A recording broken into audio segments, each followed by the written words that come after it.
Hi, Chris. Hey, Mick, how you doing? I'm well, thank you. How are you? I'm good. Hey Um, guys, Hi, Jason. nice to see you. hey, Just to say, we're live. We've got because people have joined already, so people are already attending the meeting. We've got some attendees you can Okay. already. So Great. so we're just kind of everything's working. We're also live streaming on YouTube as well. That's all working. Is Just this conversation live streaming? it is. Oh, It is. So that's why I'm just warning you that Scary it's all stuff. set up and good to go. excellent.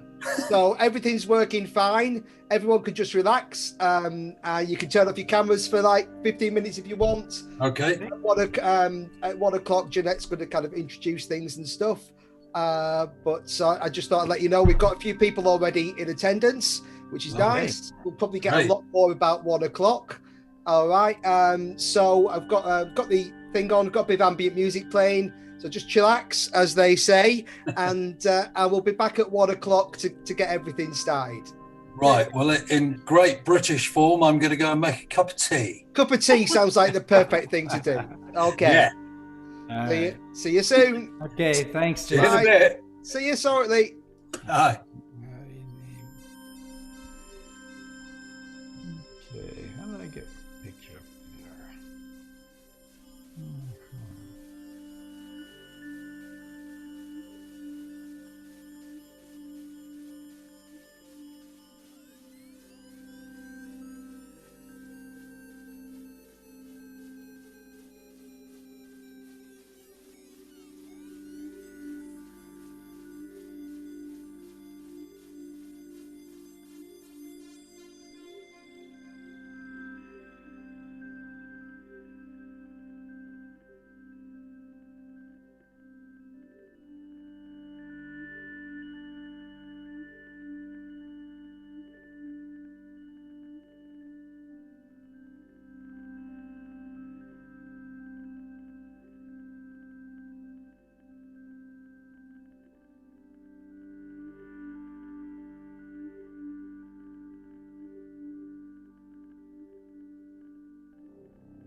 Hello, everyone.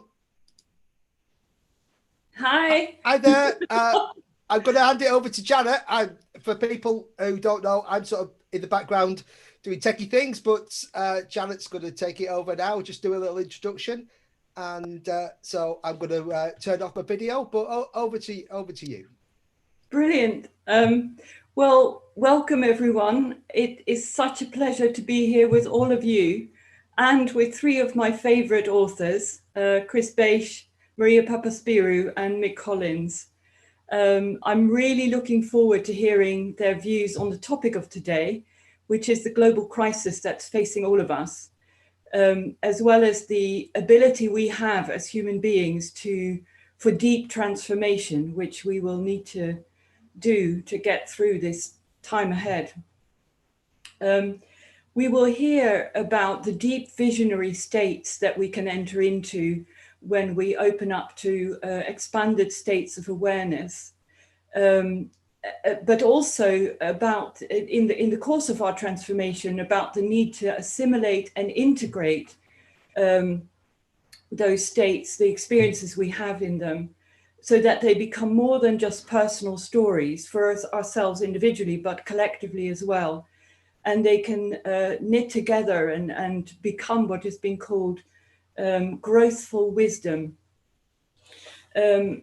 Also very important to ground the insights we have into how we live our everyday lives. So I will start with telling you a little bit about the authors. You probably know about them already. Chris Bache has written extensively, including Dark Night, Early Dawn, and The Living Classroom, about his insights into the nature of consciousness and how we are all part of one whole, and the nature of reality. In his book, Life Cycles, he's written about reincarnation. And in his latest book, LSD and the Mind of the Universe, he's written an amazing reflective account of 73 high dose, that's 500 to 600 micrograms, LSD journeys over a period of 20 years between 1979 and 1999. So Maria Papaspyrou has co-edited a book called Psychedelic Mysteries of the Feminine, in which she stresses the need for us, especially in the West, to reconnect with deep intuitive ways of knowing. She's just finishing co-editing a book with Tim Reed called Into the Deep, Integrating Psychedelics and Psychotherapy, which will be published next year sometime by Inner Traditions. And Chris has a chapter in that book, so look out for that. Marie is also working on a new project called the TRIP Network, which will be a UK database of psychotherapists who offer psychedelic integration. And it will also offer a platform for a continued professional development. So a very, very important and timely initiative. Mick Collins has also written extensively and very well on the transformation of consciousness during a global crisis. Two of his books are The Unselfish Spirit and The Visionary Spirit, in which he's looked at the imaginal realm, which is that curious interface between our inner world and the outer world. He's currently writing a book called The Restorative Spirit, which focuses on soul progression in what is called the Transformacene age. So our speakers all agree that we are entering a time of unprecedented global crisis. And because of that, entering these deep states of expanded awareness are more important than ever, and the visionary experiences that come with them. These states offer a kind of awareness that goes beyond our everyday rational way of seeing things. And my hope is that if enough of us enter into those states, it will change the way we see reality, and it will change how we interact with each other and restore our respect for other species and the environment. So in this context, I think Chris's book, LSD in the Mind of the Universe, is very, very important. He has probably, in his inner journeys, gone further and deeper than most of us will ever go. And he's now able to share with us, from what he's seen, his visionary experiences and his insights at this time of global crisis. I want to stress that this is not about accepting what somebody tells us. It's not about believing something or not believing something. We have to do the inner work ourselves, go deep into ourselves so that we come to know from personal experience who we are and what existence is. And there are things that stand in our way in doing that. Trauma is one. Whether it's individual trauma that we've experienced, hurt that we've had in our life now, or whether it's a resonance with the collective trauma or intergenerational trauma that can percolate through to us. It's painful to experience those things, and that becomes a block against us going deep, or it can be. Our persona is another one.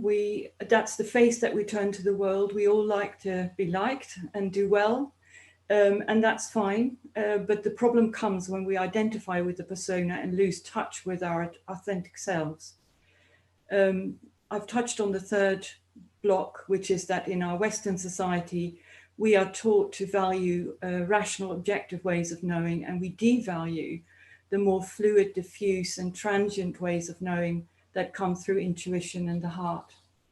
So all of that is to say that to do this inner work, we have to open ourselves up to the shadow, our personal shadow, but also the collective shadow, which is those parts of our psyche that we've repressed out of awareness. They've been too difficult to own or to face up to. So that brings me to the role of psychedelics in this deep inner work. Maria and Chris have both used psychedelics to loosen the conditioning that our Western society gives us, which limits what we can see or experience. Mick hasn't. It's not about experiencing things through psychedelics. This is more widely about these deep inner states that we can enter into and the learning that we can get from them. And whether we enter into those states through spiritual practice or through spontaneous psychospiritual crisis, which, material from our unconscious and the collective unconscious that just inserts itself into our awareness without us asking for it, or whether it's with the help of psychedelics, it doesn't matter. They're all the same places that we go to. And I would say for psychedelics, it's one path, and it's probably true that it works very fast and gets us very deep. But there are risks attached to using that way of entering those states that perhaps are not present for more gradual, gentle ways. And it can also be more difficult to bring back the knowledge we get through those states, to be able to integrate them into our conscious awareness on an everyday basis. So before I hand to our speakers, I want to just say a little bit about Cambridge Consciousness Forum and how today's event came about. Cambridge Consciousness Forum came out of a very kind offer of Peter Fenwick, who spoke in Cambridge on near-death experiences to raise money for a local hospice. So he, Stephen Taylor and Ian Ball spoke on near-death experiences, spiritual transformation and the evolution of consciousness. And you can still hear those talks on YouTube if you want to listen to them. The follow-up event that was due in March, unfortunately had to be cancelled because of COVID, but one of the talks was still uploaded onto YouTube. And the idea for today's topic came out of Chris's latest book. I think it's one of the most honest and comprehensive accounts that I've read, certainly, of the process of going deep and the states or platforms of knowing that you can tap into when you do that work. And he's also been brutally honest about the cost of doing it as well as the profound rewards that come with doing this work. And I believe his visions hold a profound message for us at this time. Once Chris had agreed to talk to us, then the idea of inviting Maria was the next obvious step. She complements his account of his visions with her reflections on the ways that we can know in these states, the ways of knowing that come into play when we enter expanded states of awareness. And she calls that femtheogenic consciousness. I'll let Maria explain what that means. And then Mick's talk, I think, also adds a very important wider view on spiritually transformative experiences, not just ones that come through psychedelics, but more widely, the different ways that we can enter those states, which is a really important area to go into. So I think altogether, we are in for a real treat today. You've probably all seen the schedule. So each of the speakers will speak for about an hour. We'll have a 15-minute break after Chris and Maria, and then half an hour's break after Mick, when we will reconvene for the question and answer session at the end for an hour. I hope you won't mind us muting you while the speakers are delivering their talks. If you have a question, there is a Q&A. If you look on the bottom of your screen, there is a little bubble or icon that says Q&A. You can type your questions into that, and we will then come back to those at the time of the Q&A. I very much hope you will feel confident to ask the questions yourselves. I think it's wonderful to be able to see you and for you to be able to do that. If for any reason you feel you don't want to do that, I'm happy to ask the question for you. Just let me know. But we do encourage you to ask your own questions. Unfortunately, for those of you who are watching on the YouTube live stream, I won't also be able to monitor the questions there. We will read all people's comments and questions after the event, but we may not be able to get back to you afterwards. So I hope your questions will be answered in the course of the event. Also, people on Zoom can obviously use the chat function to communicate with each other. The key timings then, 1:15 to 2:15, Chris Bache will speak on a visionary experience of the birth of the future human. I noticed that the schedule that came up before we started didn't have the titles on, so we'll try and dig the one with the titles on and insert that as we go along. But then 2:30 to 3:30, Maria Papaspyrou on the regenerative wisdom of femtheogenic consciousness. And then 4:15 to 5:15, Mick Collins will speak on Philodelia, the heart of deep transformation. And the Q&A will be 5:15 to 6:15. So we hope that you will take the ideas from today back to your families and friends and discuss your own experiences with them and share the recordings as widely as you're able, so that the content and the message of today will continue to ripple outward and reach as many people as possible. And to finish, I want to very much thank Jason Reed, who is our admin for the day, or the host. We could not do this without you, Jason, so many thanks. And now it's over to Chris. Thank you, Jeanette. Thank you for the introduction. Thank you for organizing and now laying out the schedule for today. So here we are. Good afternoon, everybody in the UK and Europe, and good morning, everybody in the United States. It's about 8:15 where I am. Sun is just coming up over the horizon.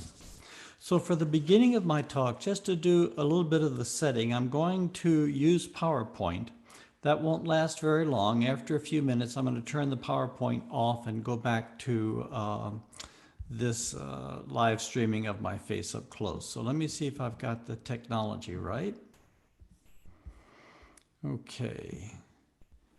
Is my PowerPoint being seen, Jason? Have I done this correctly? Yes, some feedback? Not yet. Not yet. Okay. Share screen. Okay. Hold on. It's got to share screen on Zoom. Okay, first, yeah. Try this. Okay.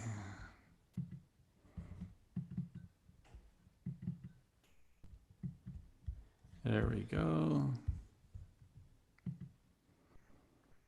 Okay. And now, are we doing it? Am I up on now screen? Not yet. Not yet. Not yet. That's curious. There's a little share screen button at the bottom. Okay, hit that. Let me Zoom, try again. and then choose which screen you want to share. Okay, I'm going to try again. Sorry, folks. It's all right. All right, let's see here. All right, hold on. Suddenly, I've lost my, here we go. Okay. Share screen. Okay. Here we go. Okay, now we're getting it? We're good. Okay.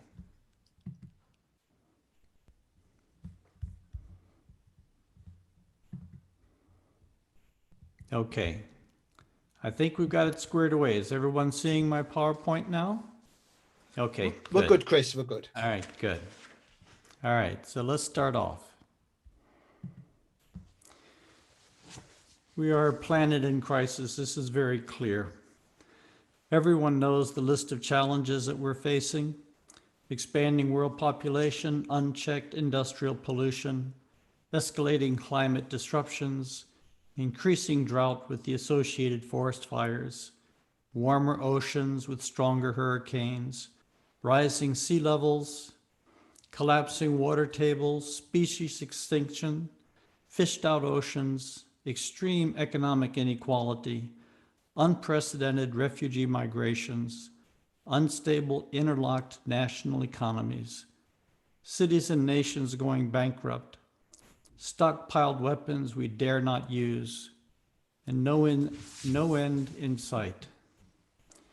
It's not an extreme statement to say that we are a planet on fire. If you subtract a few from this list or add a few, cumulatively, the list is overwhelming. What I would like to do today is share a perspective on the world crisis that we are entering and will continue to deepen over the years ahead.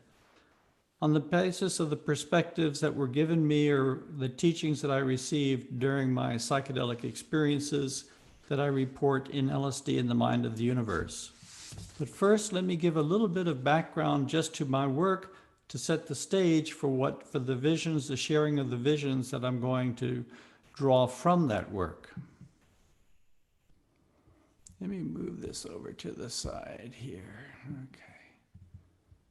Okay.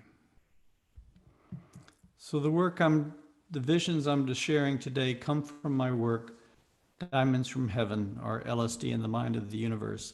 Now my lineage, my psychedelic lineage is squarely in the tradition of Stan Grof. It was his early writing, his books published in 76 and 80, that were the foundation of my work, which determined the methodology that I used in working with psychedelics. As you know, those of you who know Stan's work, his work differentiates very clearly between two different modes of working with psychedelics. Low-dose psycholytic therapy, which is designed to uncover the layers of the unconscious slowly, gradually, with therapeutic focus. And the second method, a very different method, psychedelic therapy, working with high doses. Here the goal was less to heal than to trigger a near-death experience that would give terminal cancer patients, an experience of where they were going when they died to trigger a near-death episode experience and therefore to relieve death anxiety. What I chose to do in my work was to work with very high doses. I saw that if this could be done safely a few times, it could be done safely more than a few times. And what I did, as Janet mentioned, was I did 73 high-dose LSD sessions over 20 years, between 1979 and 1999. At the end of my journey, I realized that I had gone places and had experiences that were not covered in the descriptions of the early psychedelic therapy, so I coined the term psychedelic exploration to describe this protocol. It's the protocol of working therapeutically, meaning in complete isolation with eye shades, headphones, a sitter, carefully protected, totally protected from the world, isolated, and then going very, very deep. The difference between psychedelic therapy and psychedelic exploration is the number of sessions, the high number of sessions used. Now, though the method was extreme, 500 to 600 micrograms is a very high dose of LSD, and I do not recommend this protocol. Honestly, I don't today. There were circumstances in my world that allowed this work to be very grounded. Through all these 20 years of work, I followed the same protocol, the exact same set and setting in all the work, the same sitter, using the same substance at the same dose level, even in the same location in Northeast Ohio, and using the same recording process.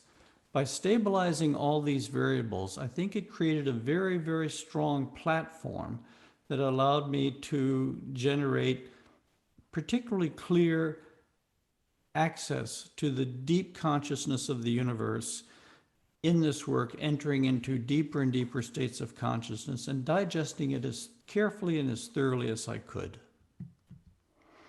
I kept track of all my sessions, taking careful note of their dates as I went through. I made a detailed record of each session within 24 hours after the session was over. When you work in a sustained fashion with this powerful psychedelic, as high doses of LSD, you go through not one death and rebirth, but you go through a series of deaths and rebirths. In this image, the drop below the line represents our time-space identity, our egoic identity. And that first turning of the circle represents the process of ego death, the first death and rebirth, the loss of one's identity as a physical human being and one's first entry into spiritual reality. The subsequent circles represent repetitions of the death and rebirth process as one enters deeper and deeper levels of the vast expanse of spiritual reality. I follow Stan in adopting his vocabulary to describe these states as the psychic level of transpersonal experience, the subtle level, and the causal level. I have no vested interest in a particular cosmology that goes with this, but it's simply the principle that repeating the process of surrender leads to deeper and deeper encounters with, leads to encounters with deeper structures of existence.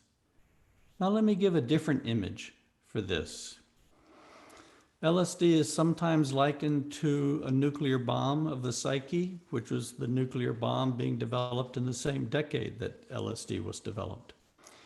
When you do a sustained course of a very intense psychotherapeutic process, it sets in motion a tremendous catalytic energy that is sustained over a period of years. So the sessions get deeper and deeper and deeper in a sustained fashion.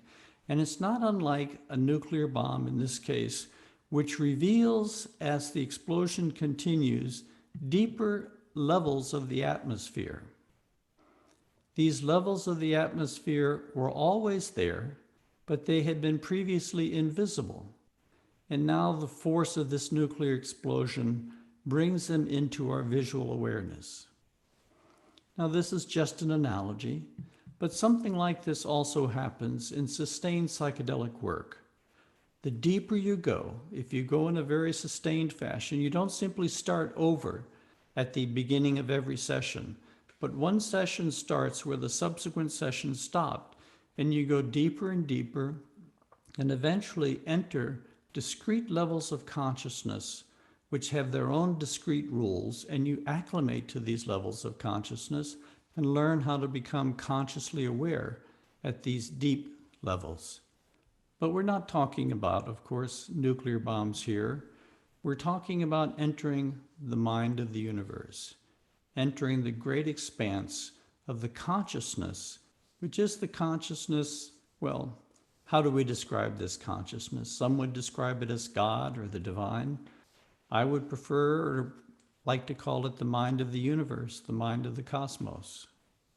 So in my personal journey into this mind, into this vast consciousness which holds all of existence, I went through multiple layers, experiencing deaths and rebirth on this journey. So I would differentiate 5 basic core levels of reality that I was working with in my sessions. The first took place at the level of my personal mind, one's personal unconscious. The second, at the level of the species mind. The third, at the level of archetypal mind. The fourth, at the level of causal oneness. And the fifth, at the level of what I call the diamond luminosity, which is the source of the name Diamonds from Heaven. So let me very briefly just touch in on the chapters of the book to correlate them with this model. At the level of personal mind, there is a chapter called Crossing the Boundary of Birth and Death. This is about what Stan calls crossing the perinatal level of consciousness. We get into time and space by being born, we leave by dying. When consciousness is expanding beyond physical reality, one enters a very complex domain where one's experience of having gotten here by birth and leaving by death get intertwined in a complex fashion. One goes through horrendous existential crises as one enters into a process which culminates in ego death and entry into spiritual reality. At the level of species mind, there are actually 3 chapters in the book pertaining to this level of the work. The first is the ocean of suffering. The 5th is deep time in the soul. And the 6th is initiation into the universe. Now I'm skipping some of the chapters in the book, as you can see. There's an introductory methodology chapter. And there's a chapter 3 where I give a typical session day. But these are the chapters having to do with the content of the visionary experiences it opened. When I entered the ocean of suffering, I entered 2 years of work in which I engaged vast stores of suffering. I experienced myself to become thousands of human beings spread over thousands of years, experienced great rage and violence and abuse on a collective scale. Eventually, I came to the conclusion that this work was not about healing my personal psyche or deepening my personal ego death, that the intelligence of the universe was using my sessions to bring some type of therapeutic release to the collective unconscious of my species, the collective unconscious of my family. And I go into this at great length in the book. Deep time in the soul was my first entry into what I call deep time, which is a mode of time which lies outside linear time and space. It's not eternity, it's not timelessness, but it's a different modality of temporal consciousness. In this chapter, for a year and 7 sessions, I experienced my complete life, start to finish, as a simultaneous whole. It was both ahead of me, yet to be lived, and yet, from another perspective, it already had been lived, and I could see it in its entirety. The experience of deep time deepened in the next chapter, Initiation in the Universe, where the universe took me far beyond my personal my personal concerns, and took me into a series of instructions and initiations into the functioning of the universe. And it's here that the story that I'm going to be telling today began, in the middle of this work. Entering the level of archetypal mind is described in the chapter, The Greater Real of Archetypal Reality. Entering into a domain which was, at the one hand, lies beyond the species mind, engaging the archetypal forces which are responsible for creating time and space and for the emergence of the forms that come forward inside time and space. Entering into the level of causal oneness where the world ceases to operate in parts, even the very large parts of archetypal reality, but the parts become the reality, the parts dissolve into the universe experienced as a single organic whole, a single consciousness, dissolving all the boundaries between beings, all the boundaries between levels, and one can experience the universe, or I experience the universe, as a single living, pulsing, throbbing singularity, a oneness that underlies all differentiation. The diamond luminosity story is told in chapter 10. It reflects 4 years of work and 26 sessions, during which I entered the state of diamond luminosity only 4 times. The remaining sessions during this 4-year period were spent in very intense cleansing as my system worked to acclimate the enormously powerful energies that were present in these very, very pure states of consciousness. What I call the diamond luminosity, what Buddhism calls Dharmakaya, the clear light of absolute reality.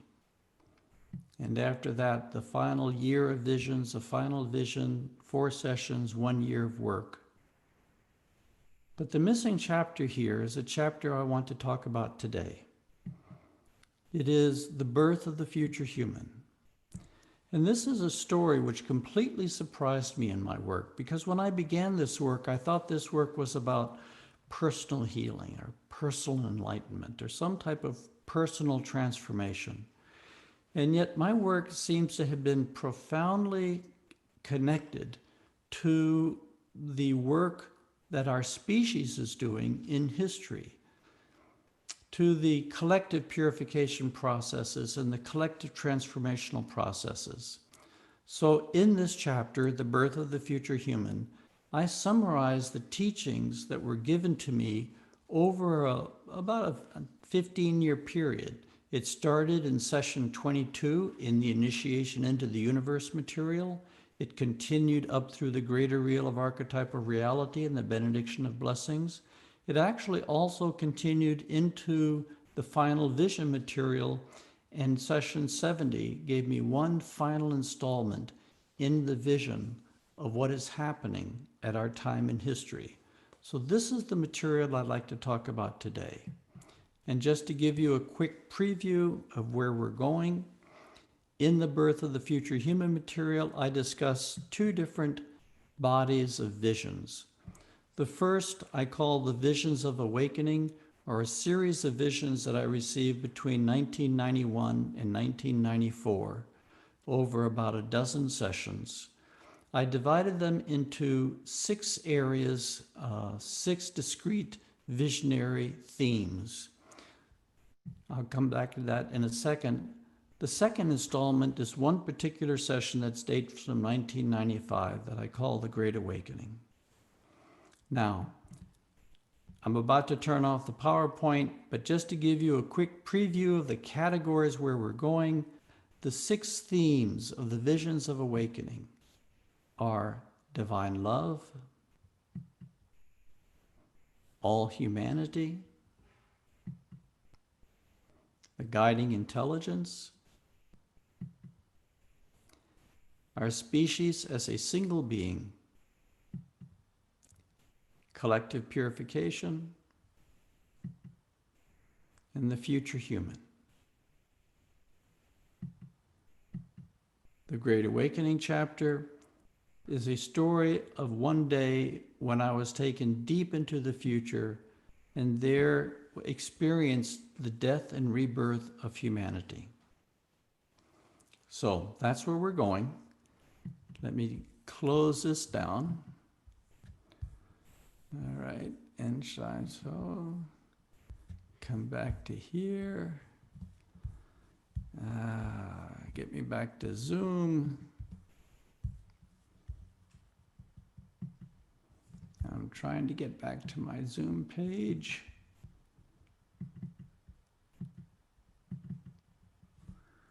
Okay, let me stop. There we go. Good. All right. Thank you for your patience, everybody.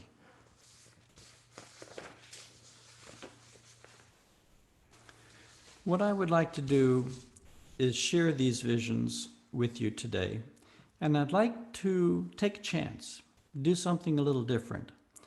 I could talk about the visions, or I could try to share the visions in a deeper, more experientially oriented way. And that's what I'd like to try to do today. I'd like to try to share these visions in a way that would invite you to hear them at a deeper level than simply my talking about them. What I suggest that we do is a little experiential exercise. I would invite you to sit back and relax and close your eyes while I read a condensed version of these visions to share them with you as I actually recorded them myself. My sense is that the spoken word has an initiatory power that simply describing about things or talking about things don't have. And I'd like to share these visions with you in a more direct and straightforward manner. So I'd suggest to sort of detach from your computer screen. There's nothing going to be interesting here except me reading some of these visions for several minutes. And I invite you to listen to them with a deep heart, with a deep receptivity. I'm not going to put these visions in context. I would just simply remind you that there was a great price to be paid for receiving these visions, for where these were taken. And when I say visions, I don't mean things that I was seen. When one learns at this level, one learns by becoming. So you actually must become the reality that you are seeing in order to have deep knowledge of it. And I know that these visions will sound perhaps extreme. They will sound exotic. I would just remind you of the context, that these are visionary statements that come out of years and years of sustained psychedelic work. So, let's begin. First, the divine love, the theme of divine love. This was in the early initiation in the universe material. And I was taken back to the beginning of creation, and there I experienced creation as an act of supreme love.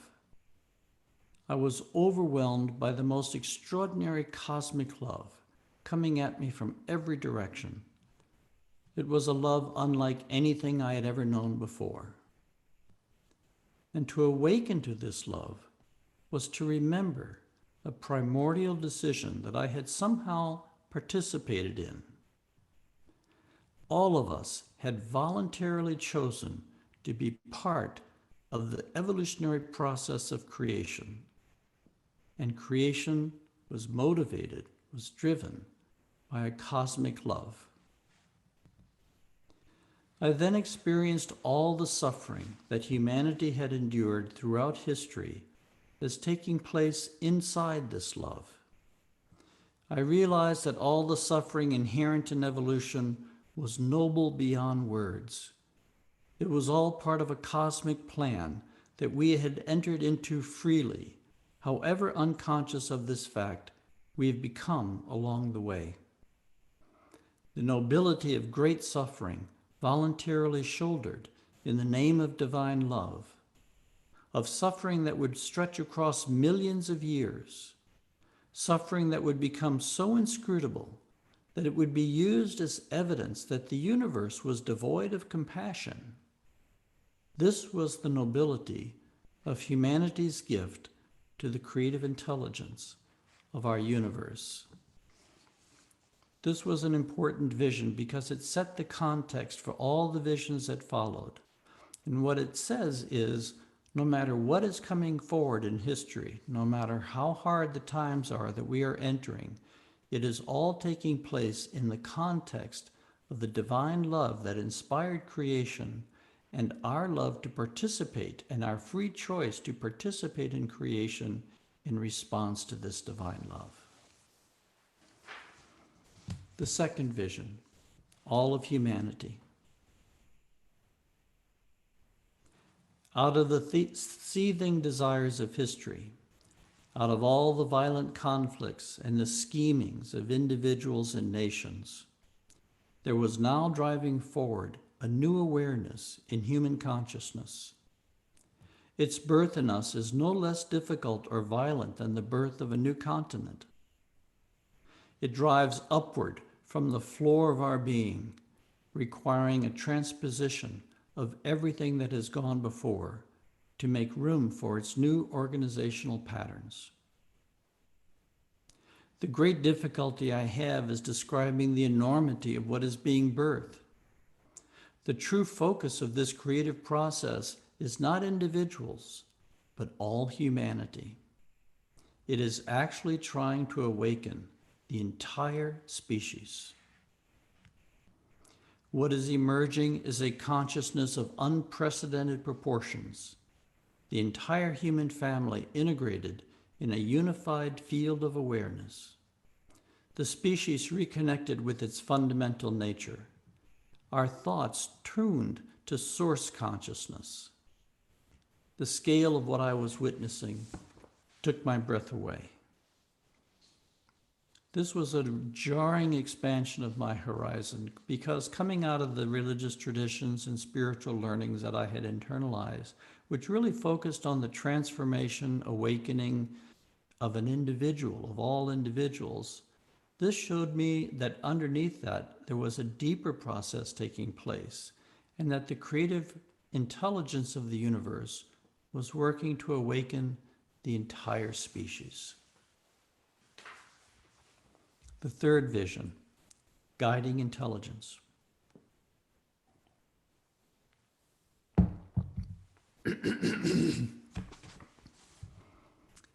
I saw humanity climbing out of a steep valley, and just ahead, on the other side of the mountain, was a brilliant, sun-drenched world that was about to break over us.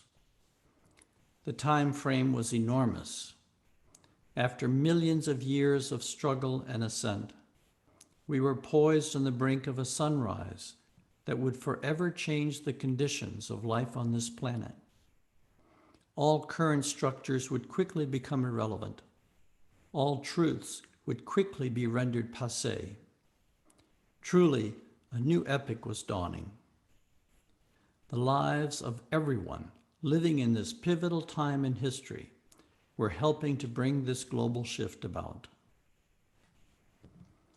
As I witnessed this scene, I saw that though we did not know the deep future at a personal level, there was a more encompassing level of consciousness that could see it very clearly. This was a deeply moving and clarifying experience for me. Individually, we humans could not see what was coming, and so did not understand why things are the way they are. Yet isolated from the future, the present makes absolutely no sense. To be ignorant of what is being built would be to be functionally blind, and our species is not blind. There is an intelligence within it, guiding it, an intelligence that knows the future and is preparing us for it as systematically as we prepare our homes for the change of seasons.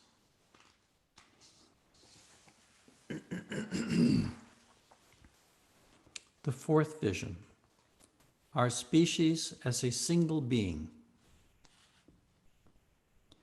I was taken deeper into the unified field of existence and experienced the dynamics of humanity's awakening as movements being initiated and orchestrated by a single integrating intelligence. I experienced the evolution of our species as the systematic growth of a single organism, a unified being that all of us are part of. The subtlety of the cooperation of the parts with the whole was extraordinary. To experience the incredible diversity of our species as a single unified field made many events clearer. New patterns sprang into view, and the patterns made transparent sense. Nothing in our theological or philosophical systems does justice to these facts. What I then saw was that the unified field of humanity was moving decisively and precipitously to become more aware of itself. Whereas previously it had existed as an extended fabric, largely unconscious of itself, now it was waking itself up. Visually, this took the form of energy coming together in swift contractive spasms that created bright flashes of awareness. I repeatedly saw extended webs of energy suddenly contract and explode in brilliant flashes. In the past, these flashes had been swallowed by the inertia of the collective psyche and had not endured. Now, however, the flashes were beginning to hold their own and to connect with other flashes occurring around the planet. And as I trace the Black Lives Matter movement, I think of this vision. I think of the contraction and the explosion of light, which is throwing light on these dark shadows in our culture.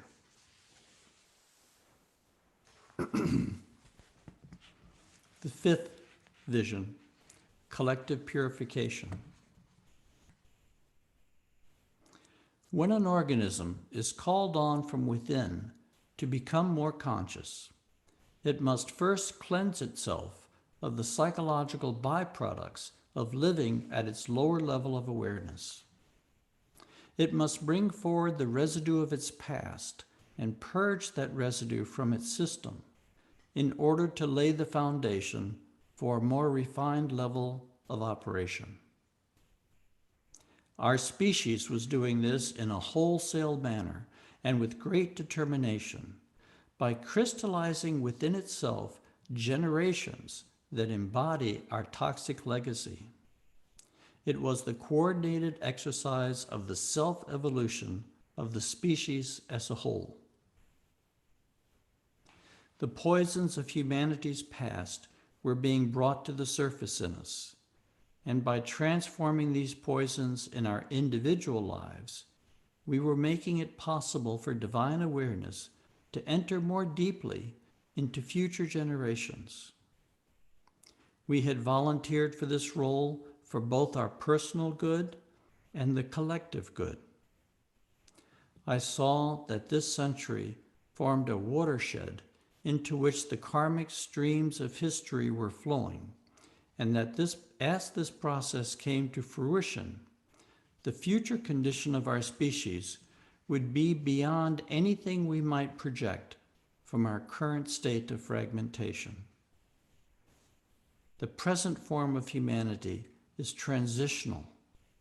We are cells in a superorganism intent on rapid change. Our very constitution, the form of our species, is a stage in a longer evolutionary journey. And finally, the sixth vision, the vision of the future human. At one point, I was given a brief experience of the future human we are becoming. I was carried deep into the distant future and allowed to experience what will be the abiding state of humanity at that time. What a magnificent being. Just touching it filled me with rapture, calm, and sheer delight. It felt clear, warm, and whole. There was an abiding sense of oneness that went deeper than just the feeling of being interconnected. It was a feeling of being truly one underneath the diversity of life. Such expansiveness, such breadth of being. It was fully embodied spiritual realization, the tantric awakening of our entire species, spirit and matter in perfect balance. This penetrating glimpse transfixed me. Its beauty, grandeur, and simplicity pierced my heart.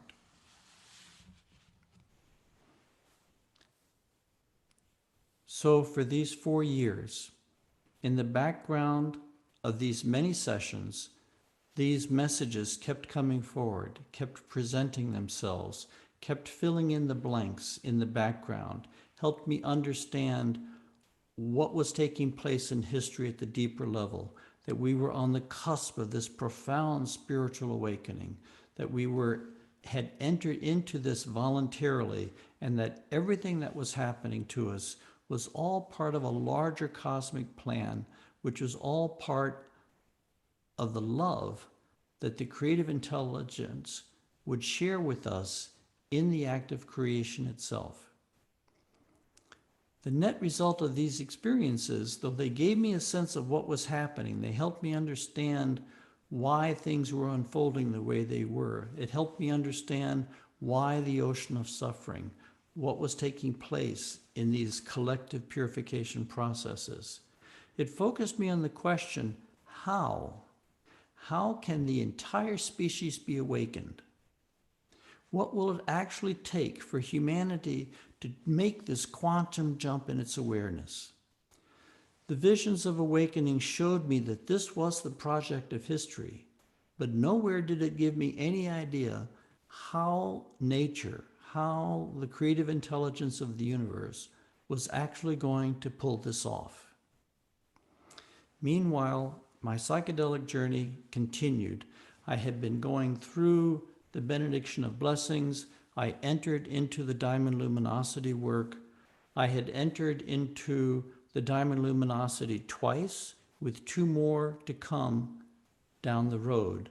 About once a year, I was entering into the ecstatic bliss of the diamond luminosity. And then, right in the middle of that sequence, when I was expecting to be taken again into the diamond luminosity, instead, I was taken into the death and rebirth of the human species. I would emphasize that this experience completely introduced new categories for me because there was absolutely nothing personal about the state I was in, not even the residual personal of individual ecstatic awakening. Instead, there was a wholeness about it that was species-wide. Its movement was the movement of my species. As often happens in these sessions, experience preceded understanding, and I simply began to experience new things, and only slowly did I get my bearings on what I was experiencing. So this is the Great Awakening session that took place in 1995. After a long personal cleansing process and a long introduction, I dissolved into the species mind completely, and there had the following experiences. The core scenario.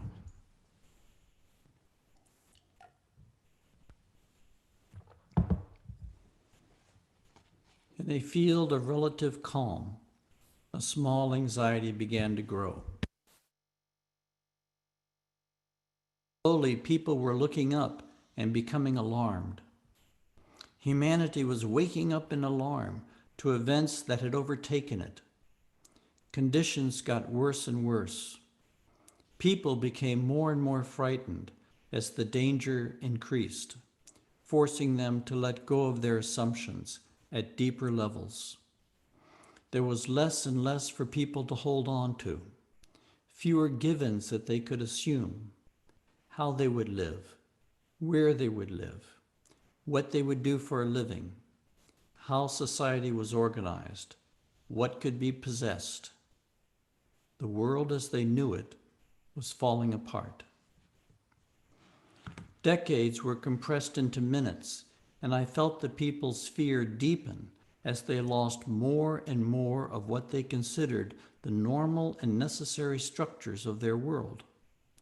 Step by step, events were forcing a rapid reassessment of everything in their lives. The events that had overtaken Earth were of such scope that no one could insulate themselves from them. The level of alarm grew in the species field until eventually everyone was forced into the melting pot of mere survival. We were all in this together. Families were torn apart, parents from their children, children from each other. Life as we had known it was shattered at the core. We were reduced to simply trying to survive. For a time, it looked as though we would all be killed.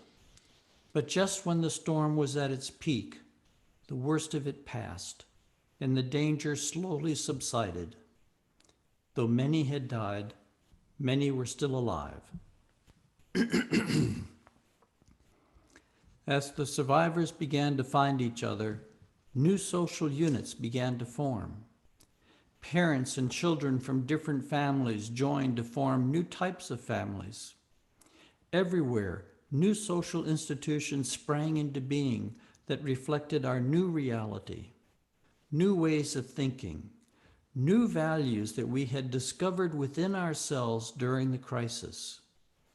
Every aspect of life was marked by new priorities, new perceptions of the good, new truths. These new social forms reflected new states of awareness that seemed to spread throughout humanity like a positive contagion. These new social forms then fed back into the system to elicit still newer states of awareness in the people, and the cycle of creativity between the individual and the group spiraled. The whole system was becoming alive at new levels, and this aliveness was expressing itself in previously impossible ways.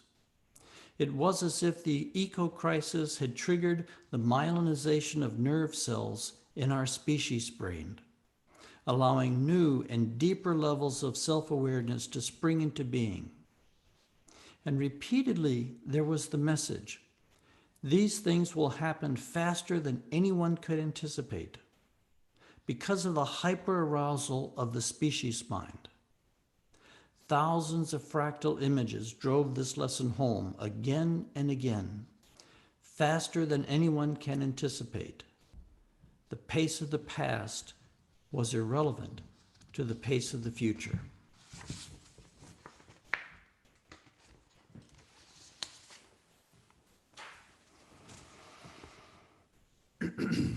There were other components that were shown me over the course of my long journey. A lot of sessions were spent exploring the dynamics of reincarnation and showing me what I came to call the birth of the diamond soul, that all of our former lives eventually come together and fuse into a singularity. And in that fusion, there is a release, an explosion of this diamond light inside us and opening us to a completely expanded sense of identity. Ego yields to soul. The small world of the present body-mind yields to the much, much larger world of the soul that travels in and out of time effortlessly. So to summarize the core vision that came from my sessions that helped me personally understand what's happening in history now under our feet, that humanity is coming into a time of profound transformation, a shift in the collective unconscious of our species, a shift in the archetypal blueprint of humanity and a profound awakening into oneness. But for there to be this great awakening, there must first take place a great death. We must be emptied of the old before the new can emerge. We must surrender our smallness. We must surrender the ego's constant self-cherishing with all the divisions that it brings between races, religions, classes, nations, and even species. I believe that we are entering the dark night of our collective soul. All mystics go through the dark night. Before awakening into the bliss of oneness, they go through the dark night, which is a time of intense purification. And now I think humanity as a whole is entering the dark night of its collective soul. It is a time of emptying, a time of intense anguish, of loss of control and breakdown, a global purification unto death that will last generations. But through this hard labor, we will give birth to something truly extraordinary. More than just a new civilization, what is emerging is nothing less than a new order of human beings. Through the global systems crisis, our planet is giving birth to the future human, a higher form of humanity. The diamond soul is being born in history, and we are all part of its birth. I believe that each one of us, before we incarnated, knew what we were getting into, and we consciously chose to incarnate at this time in history and in the places where we are in order to contribute to participate and contribute to the spiritual awakening of humanity. Thank you very much. And I think we have a few minutes, if we can, to handle some questions. So I'll turn this back over to Jason and Jeanette. Hi, gosh, I'm all choked up, Chris. That was beautiful. Thank you. Right, let's have a look at the questions. There's one question here from Katie Carr. Katie, do you want to ask that question yourself? Jason, can we unmute Katie? Or can I unmute? There we go. Yeah, Katie, there she is. I'm here. Thank you so much. It's actually two questions. I'll read them out. First, I'm intrigued in what you said. Massive appreciation. But about the centrality of the human species in these visions. And it seems kind of anthropocentric, given that we invented the concept of species anyway. And I'm wondering about like the place of non-human life in this expanded consciousness. Yes. And So shall I let's read do the first one, and then you can ask the second one. How about that? Okay, thank you. Because this is a really important question. I have friends who have spent a great deal of time at the interface of the human species and animal species and actually immersing themselves into various animal species with various insights. And my work has not been like that. My work has been really focused on the human species. And I don't know why, except for one particular thing. I think the human species is the most dangerous species on the planet right now.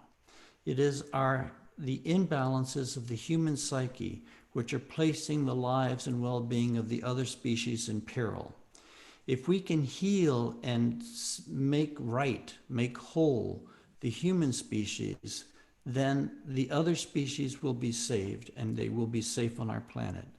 My best understanding is that my work is really focused on the human species, not that it denies the importance of the other species, but that it's trying to basically get at the problem where it lives. And right now, the problem where it lives is inside the human heart and our insensitivity to the larger, deeper rhythms of life that we share with all the other life forms on our planet. Yeah, I hear that. It's like the biggest potential for purification is right here with us. the essential. If the human species can be fixed, so to speak, can be wakened up, everyone will be safe on the planet. If we're not saved, if we don't save ourselves and wake ourselves up, then all life forms will continue to be in danger. Beautiful, thank you. The second question was, after this incredible gift of realization, it's a big question, what have you been doing with your life for the last 20 years? Good question. Well, I spent 20 years really thinking about these sessions and trying to understand them. It takes a long time to integrate experiences this deep. It turned out to be, much to my surprise, coming down the mountain of these visions was almost as difficult as going up the mountain. And the last chapter of the book is a chapter called Coming Off the Mountain, where I describe some of the challenges I face coming away from the visionary state, entering back into the fully grounded condition.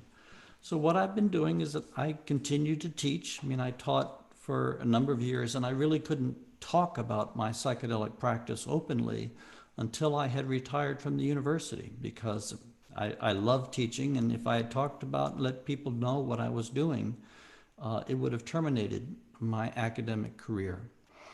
I continue to take care of my children, to shepherd them as best as one can into their adult lives. I have tried to deepen my spiritual practice. I've always been a meditator, always done some form of spiritual practice, which I think is really important if you're going to enter into what I would call the path of temporary immersion, which is working with psychedelics. It's really important to have a stable practice, spiritual practice, a daily practice that takes care of your body and your mind, and helps you integrate these extreme swings of energy and these extreme ideas that pour into us during a psychedelic session. So I've been digesting my work. I've been finishing out my life process in the middle part of my life. I retired from the university. I did a little more teaching, but basically I wrapped all that up by about 2015. It took me 5 years to write this book, even though I had all the sessions beforehand. It took me 5 years. First, it took me a long time just to get myself in the psychological space where I would be willing to share these experiences, because they are so personal. I mean, they're so deep. They are so intimate. They are about my relationship with the divine. And it took me a long time just before I was willing to let anyone have access to such deep places within my own life history. But Spirit kept telling me, no, you don't have the luxury of being private. Right now, it's all oars in the water. Things are speeding up. People will be able to use your work in order to strengthen and support their own life's journey as we go into this time in history. And so it turned, right after I'd finished my sessions, Spirit said to me in my meditation, 20 years in, 20 years out, which meant that it would take 20 years for me to digest all the gifts that I had been given in that 20-year journey. And it just so happens that Diamonds from Heaven was published 20 years after I stopped my last journey. Thank you. I'm really, really grateful that you started so young and have shared with us. Thanks so much. Thank you, Katie. Yes, I did start young. I did this work when I was 30 to 50, and I'm now 71. Thank you. Okay. Is it okay to move to the next question? So this Jamie Mills. Can we unmute Jamie Mills? And thank you, Katie, for your question. It was both questions, very good questions. Can we unmute Jamie? I have done. Yeah. Jamie's... Hi, Chris. Thank you for your heartfelt sharing. Thank you, Jamie. Nice to meet you.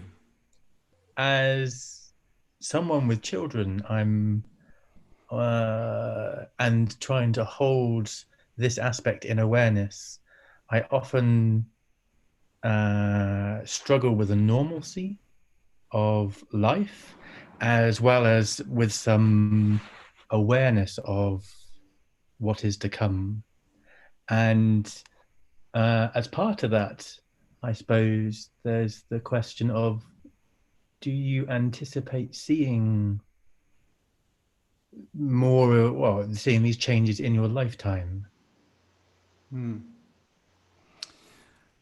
know, I want to emphasize that in my visionary work, I was never given any particulars of how, when, you know, how it was going to manifest. It appeared to be a global crisis that was triggered by a global climate change crisis. It seemed to be ecologically driven, that impacted the political process, the economic process, our social process. But in terms of when, how specifically, no content whatsoever. I was shown that it was happening, that it would be happening. I was shown some of the mechanisms of the process, and specifically how the role that the collective psyche would play in catalyzing this change underneath our feet as quickly as is needed for us to survive our foolishness.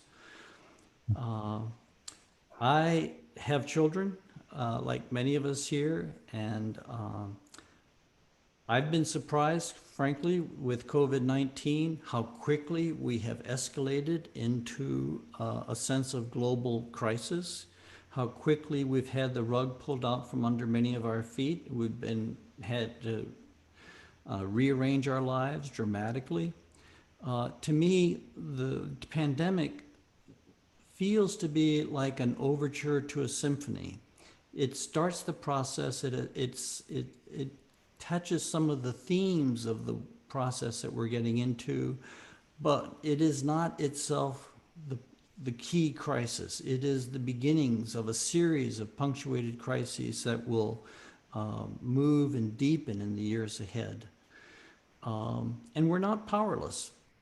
In fact, how we respond in the next 10 years will be very important with how deep this crisis will be and will be generated. I think we're beyond the point of being able to stop it, but we're not beyond the point of being able to influence it. During my lifetime, I expect that I am watching it begin, but I don't think I'll be watching it finish. I think that work is going to fall to our children and to our children's children. I suspect this will last generations because we're talking about a pivoting of an entire planet, and this will take time. One of the authors who has really laid out the escalating scale of the crises that we're facing is Dwayne Elgin, whose latest book, he's been an elder thinking through these issues for decades in his life. And he's just published his last book, and it's called Choosing Earth. And he lays out the next 5 decades, decade by decade, how these crises are likely to be compounding themselves. And it's all data driven. It's not visionary driven. He really does his homework thoroughly. He's been monitoring all the international forecast, crunches the numbers, and gives us a sense of what's likely to be happening in the decades ahead. And the whole last part of the book is, what can we do? What can an individual do? We don't have to simply take this lying down. In fact, we don't want to simply take it lying down. We need to get up and mobilize, and mobilizing at 2 different levels. Inwardly, doing our spiritual homework, confronting the shadow that we have carried into this time in history, and outwardly, supporting the process of healing the collective psyche and confronting the shadow that it has brought into this time in history. So there's plenty of work to be done. Thank you. Thank you, Chris. We've got a couple of minutes, if my clock is right, until 1:15. Do you want to take one more question, Chris, or shall we? Yeah? One more is fine. So the next question is Claudia Schwartz-Platsch. I hope I'm pronouncing that correctly. And thank you, Jamie, for your question. Can we unmute Claudia? Yeah, hello. Hi, Claudia. Hi, Chris. We met about 1.5 years ago at a conference in Philadelphia. And yeah, I really enjoyed talking to you. And later I read your book, and yeah, I'm really fascinated with your work. So my question is, from a Christian perspective, I'm wondering whether the vision of the future human could refer to something like heaven. Because what you describe sounds a lot like the Christian descriptions of heaven, but of course, how you are describing it, it's still on earth. Yes. So I'm wondering whether there's a way we could integrate your insights with the Christian teachings, and whether Christianity has ever played a role for your explorations. Certainly Christianity did play a role in my exploration. I was raised in the Deep South. I was raised in Mississippi, and I was raised Catholic, and I got a good shake from the Catholic Church. I have no complaints about my experience being raised Catholic. And in fact, my first vocation in life was to actually be a Catholic priest. I was in the seminary for 3 years in high school even, and 1 year in college. And I left that behind in order to choose a different course, a course with children, a course with marriage. My life has been deeply influenced by all the spiritual traditions of the world. I've taught world religions for years. I consider all of them dear friends. But the two which have influenced me most deeply has been Christianity and Buddhism. Those are the ones that I've drawn most inspiration from. I think you're absolutely right. I think what we're looking at is heaven on earth. That is the vision of moving forward, that this is an embodiment of heavenly states of consciousness in our physical existence. Now, stepping back very quickly, I know we don't have much time, so very quickly, all the religions of the last 5,000 years have all been what I would call up and out cosmologies. The idea is that you achieve a state of salvation or a spiritual awakening, and once you achieve that state, you leave.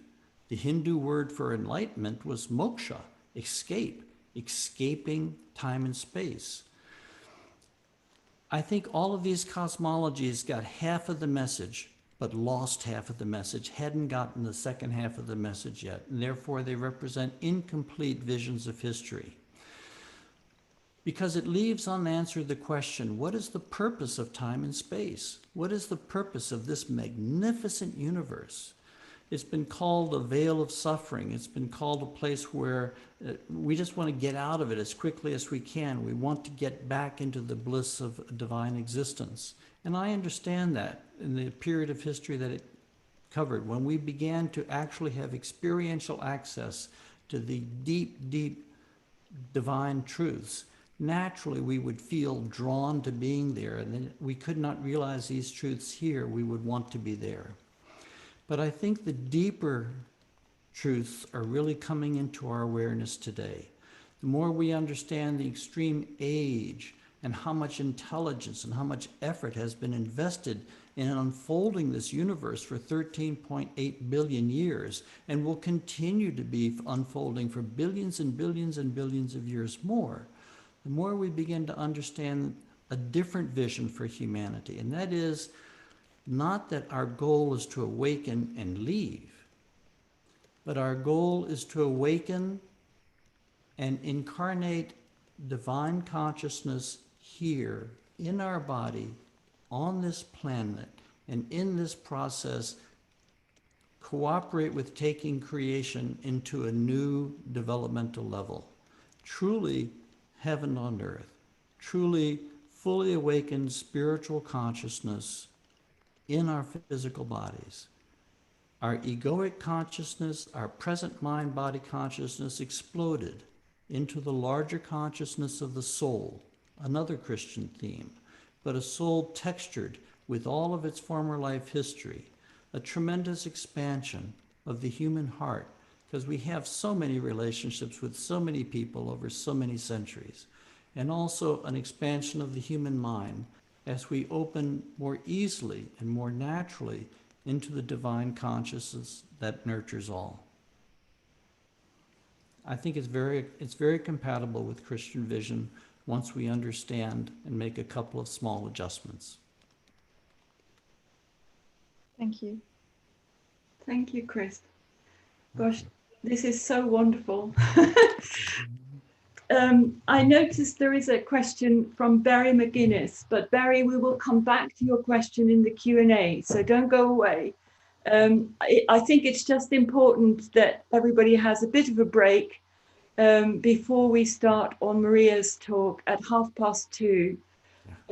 So shall we have a bit of a pause and then we'll come back to you all.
Are we all back?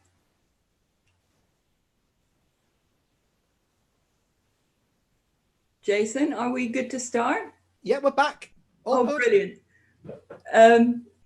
Okay, I won't say much at this point. I think, Maria, it's over to you. If you're ready to start, that's wonderful. Thank you.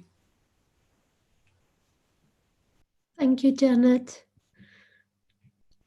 Okay, so I have a PowerPoint which it's just a bit confusing how to use, because if I use it, it will be there all the time. And I'm not sure it's very important. So what I'll do is I'll very briefly use it to give you a little bit of an outline of how we're going to move today. And then, so let me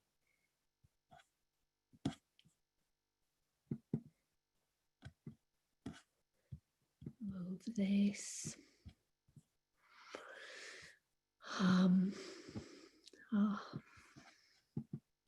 Technology.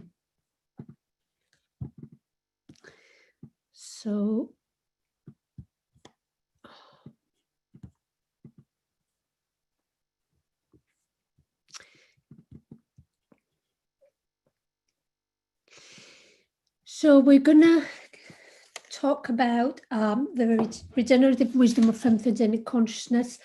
I am delighted to be invited by Janet on this day. I am delighted in how this event and this day has been collectively curated by us all, and I'm delighted that we are addressing something that really matters at this point in time. My talk will be about the input of the archetypal feminine in connection with expanded states, and how these two incredible forces can inform our way forward and our current state of chaos and disintegration. And they can be hope and resource, but also a reminder that, as Chris very well said, the journey forward isn't necessarily going to get easier, but at least we can find some solace when the journey ahead becomes somehow meaningful. So we're going to talk about the archetypal feminine. We're going to talk about the infectiousness of alienation, and how our individual worlds, our social worlds, and our environmental worlds are in constant dialogue, and that dialogue has become fairly destructive at this point in time. We're going to talk about the war on femtheogenic consciousness by our current systems and our current structures. I will try to open up the idea of femtheogenic consciousness and explore the points of intersection between feminine consciousness and expanded states of consciousness. And I will talk about that word a little bit more later on. And I wish to close with the anima mundi. I wish to close with nature at the center, and it couldn't be any other way. I don't think there's a wiser force that we need to draw from and attend to at this given moment in time. So I will bring us back to our panel and keep this for a little bit later. So we're here today because we've been reached by a truly unprecedented crisis. And this is a crisis that has affected our everyday lives. It has really stalled the ways we do things. It has really disrupted our rhythms and our movements. And most importantly, it has really shattered our illusion of control, our illusion of safety, certainty, and our illusion of permanence, which is an illusion that has been very detrimental to how we interact with the world around us. Of course, this is a crisis that, again, as Chris said, has been building over a long time and will continue to build over a long time. But it has now become somehow collectively impossible to ignore, because through COVID, it has reached us in a very dynamic way. Our current crisis really has evolved out of our systemic disconnection and alienation from the very vital sources of life, from the rhythms and the cycles of nature. And here I'm talking about nature within and nature without. They are very much a reflection of one another. And from the systemic transgenerational trauma that we're all bearing as a result of this disconnection.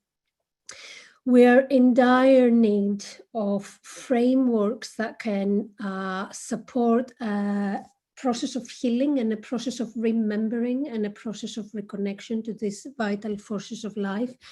And we're being faced by questions that require a lot of creativity, a lot of deconditioning, and a lot of vision in order to find ways to grapple with them and in order to find ways to somehow address these great questions. So the questions I have been sitting with lately is, how can we build bridges that connect the world on the inside with the world on the outside, that create healthy, vibrant dialogue between these two worlds? How can we remember and restore our true place within the wider whole that we are an absolutely intrinsic part of? How can we return to our deepest belonging to the natural order that's around us? How can we restore our regenerative capacities as a species? How can we face and process our collective wounds and the subsequent shadow that emerges out of these wounds? I believe that what we're currently witnessing in the collective whole is really a need and a call to remember the feminine consciousness back into how we exist and how we operate in this planet, in our lives, in relation to ourselves, in relation to each other. The crisis is really a call back to our deepest, truest nature. In-depth psychotherapy, a symptom is never the illness, and it's never just part of an illness. It is just as much a healing movement. So a symptom is really a messenger that attempts to bring our attention to a one-sidedness that needs addressing, or to an imbalance that requires restoring. And it is an invitation, and often a difficult initiation into a state of greater wholeness. It is a reminder that something requires attention and something requires tending to. So it's an ally in many ways, if we can learn to meet it and engage with it in such a way. I have been interested in the potential of feminine and expanded consciousness as potential ways for addressing our deepest wounds, for encountering our shadow and the wounds our shadow feeds from, for reconnecting to our ancestral roots. And that includes our ancestral wounds, and that includes our ancestral resources. So it's pain and resource in terms of the lineage and the stories and the traumas that we have emerged through and from, for healing deeply. And I started researching the common links between the feminine and expanded states of consciousness. And in doing so, I was coming across a shared wisdom between the two. And of course, it's impossible to open feminine and expanded states and not find nature right at the core of it. This is really the unifying principle between the two. The points of connection between these two incredibly vital and powerful forces of wisdom and life are also the very points of their suppression, because their points of connection and suppression entail a consciousness, entail a wisdom, entail an ethos, really, that goes against our Western systems, our Western values, and our Western current ideologies. So I will be using the term femtheogenic consciousness for describing the shared wisdom and the shared space. And I want to open up the word firstly so that we're on the same page. So femtheogenic or femtheogens is a compound word. It holds two words, the feminine and entheogens. Entheogens, the feminine, we don't quite know what it is, but we have a sense of what it is. And entheogens is another word for psychedelics. It refers to the capacity of a psychedelic experience to awake the divine within. It refers to the spiritual dimension of the psychedelic experience that I think Chris very well talks about. So Femtheogenic refers to the capacity of the psychedelic experience to restore and revive the sacred feminine into our consciousness. The feminine that entheogenic experiences revive, of course, is not a gendered and it's not a personal feminine. The feminine that femtheogenic consciousness revives is the archetypal feminine. As part of the collective layers of the unconscious, the archetypal feminine is a psychic construct, an entity that belongs to our soul, whether we're men or women. Anything that emerges from the collective belongs to the collective and affects the collective and relates to the collective. So it operates on a much wider scope than the personal realm. So if we think about the personal feminine, then we would be talking about our mothers, our sisters, our grandmothers.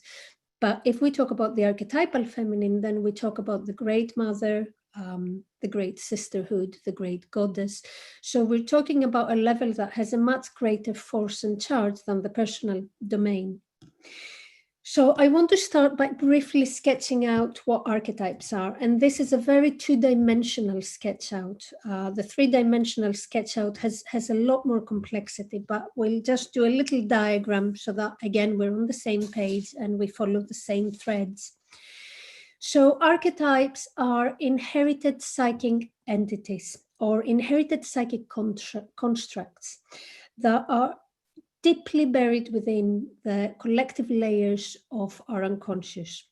And they serve as primal inner maps or primal inner blueprints of the human experience. If you like, they are our collective human inheritance of the human experience. And again, as Chris said very well, they're not set in a form that never changes. As we move through humanity and as we move through our human experiences and as we evolve, these archetypal forms evolve with us. So the primary function of archetypes is to act as messengers. So archetypes primarily express themselves spontaneously, either through symbols, images, or metaphors. And the primal function is to serve as messengers of the deepest soul. They bring information from the collective layers of our unconscious into consciousness, and they help us integrate this and support our psychospiritual growth, development, and again, they move us towards wholeness. Wholeness is really the synthesis of conscious and unconscious self. It comes from incorporating our undercurrent worlds into consciousness. So the feminine archetype is not a monolithic entity. She's extremely varied and she's extremely multifaceted. And as all archetypes, she exists in a spectrum. On the positive end of the spectrum, she embraces the regenerative and nourishing quality she has. And then on the negative end of the spectrum, we find her devouring capacities. But again, there's complexity because her devouring capacities, if they lead to further growth and transformation, then they belong to the positive end of her spectrum. The negative end of the spectrum is the devouring aspect that doesn't breed more life, that leads to futility and hopelessness. So the archetypal feminine, as all archetypes, is always present. She speaks to us individually, she speaks to us collectively. Her guidance and wisdom is always there. But as we have collectively forgotten what her true essence is, what she represents, how she manifests, we have lost our capacity to recognize her and really utilize her input on a personal level, on a collective level. We have suppressed the feminine archetypal energies, both within men and within women, and we have failed to take notice of the ways it can support and inform our presence on this planet. We have lost our connection to her elementary rhythms, to her cyclical force and nature, to her ancient mystery traditions, and we have reduced her great depths to a very flat version of womanhood today. The fundamental qualities of the feminine archetype are her cyclical nature, her relational acknowledgement of interconnectedness and interdependence, and her intuitive wisdom. Now, the feminine has always been linked with nature in her archetypal state, and of course that's not surprising because woman magic and earth magic are closely linked. They both create and they both nourish life. They both support the impersonal goals of life on earth, which is species preservation and survival. The feminine link to motherhood and nourishment is absolutely key for us for understanding her deepest quality, her deepest offering, and her deepest essence. The archetypal feminine gestates deep primal secrets of creation deep within her body. She's able to conceive the potential of life and give birth to it. And in doing so, she participates in the great mystery of life on earth. That incredible mystery is the capacity to manifest the soul into material form. In this mystery, the feminine really participates in the process of creation and regeneration. And it is that link to regeneration that makes the archetypal feminine really central for our collective healing processes. The intuitive wisdom of the archetypal feminine emerges from her connection to a knowing that belongs to the very deep inner worlds. The feminine there is able to access that knowledge because of her surrendering, her yielding, her responsive, her playful, and her non-rational qualities. She is part of the cyclical movements of nature, and in that she embraces chaos and its regenerative capacities, the regenerative capacities of chaos for rebirth and for subsequent evolution, as we will see later. So for our early ancestors, at first that link between feminine and nature was a great point of worship, but gradually man tried to control, suppress, and manipulate both. And in doing so, he created a really deep imbalance in his relationship with the fundamental forces of life. The essence of the archetypal feminine represents spaces that can be ecstatic and fascinating, but they can also be disorienting and frightening. And as a result, as a society, we've learned to avoid, resist, ignore, and unfortunately suppress the spaces that the archetypal feminine represents. But when an archetype has been neglected and devalued, then its remit and terrain become restricted to the deep unconscious. That's the only place they're left to operate from. In the rational, scientific, capitalist, and individualistic world, we have created and surrounded ourselves with the archetypal feminine, and its eroded essence is only left to operate from the deepest realms of the collective unconscious. This is really where her work can go on undisturbed. She reaches us through dreams, meditation, holotropic breathwork, expanded states of consciousness, and even though her work here can go undisturbed, because we've lost our connection with her, again, it can remain really difficult to decipher, really difficult to utilize, really difficult to receive, because the feminine communicates through an archaic, symbolic, and fluid language, the language of symbols and images and dreams and imagination.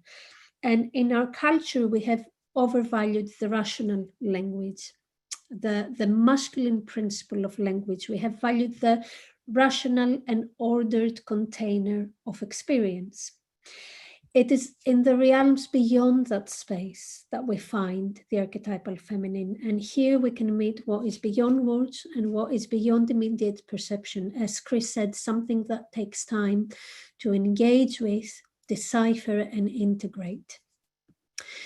Of course, what we're currently witnessing in the wider whole is not about the absence of the feminine, because the feminine or the masculine can never be absent. They are the fundamental energies of the entire planet, of the entire universe, not planet.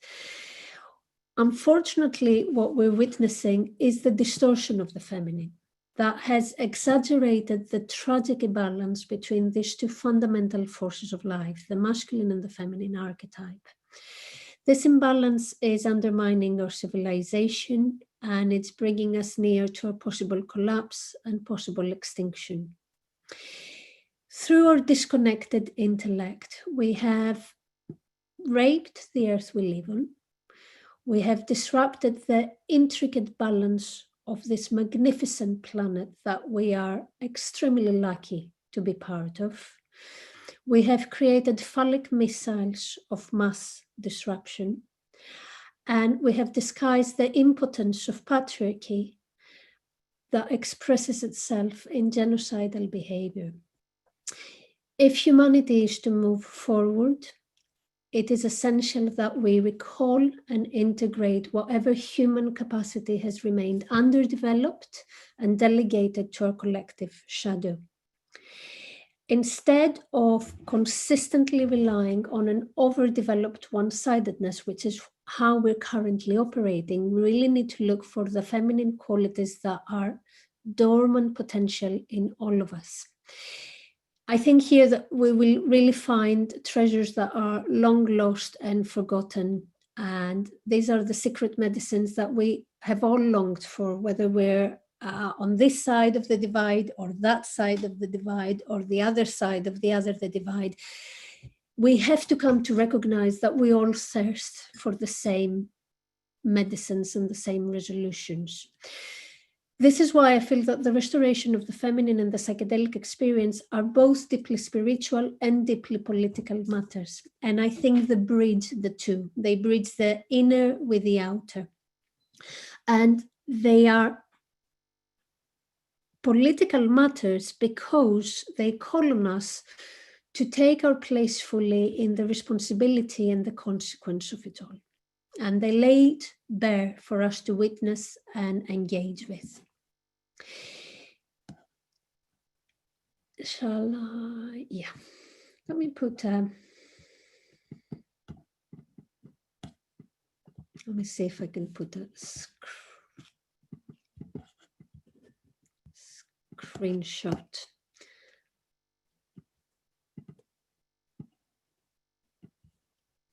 No, I won't be able to. It will get too messy. So,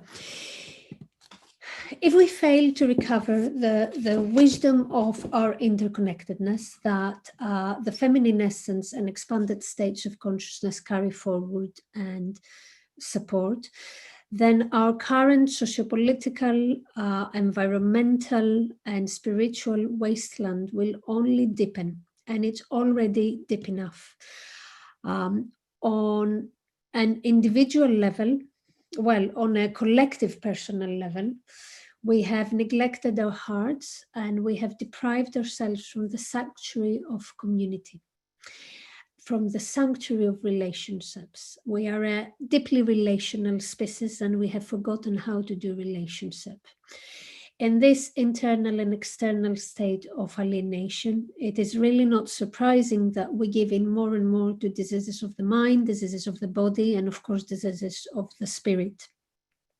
But nothing exists in isolation, as femtheogenic consciousness knows and teaches us all too well. And that means that our individual crises translate to a horrifying social crisis.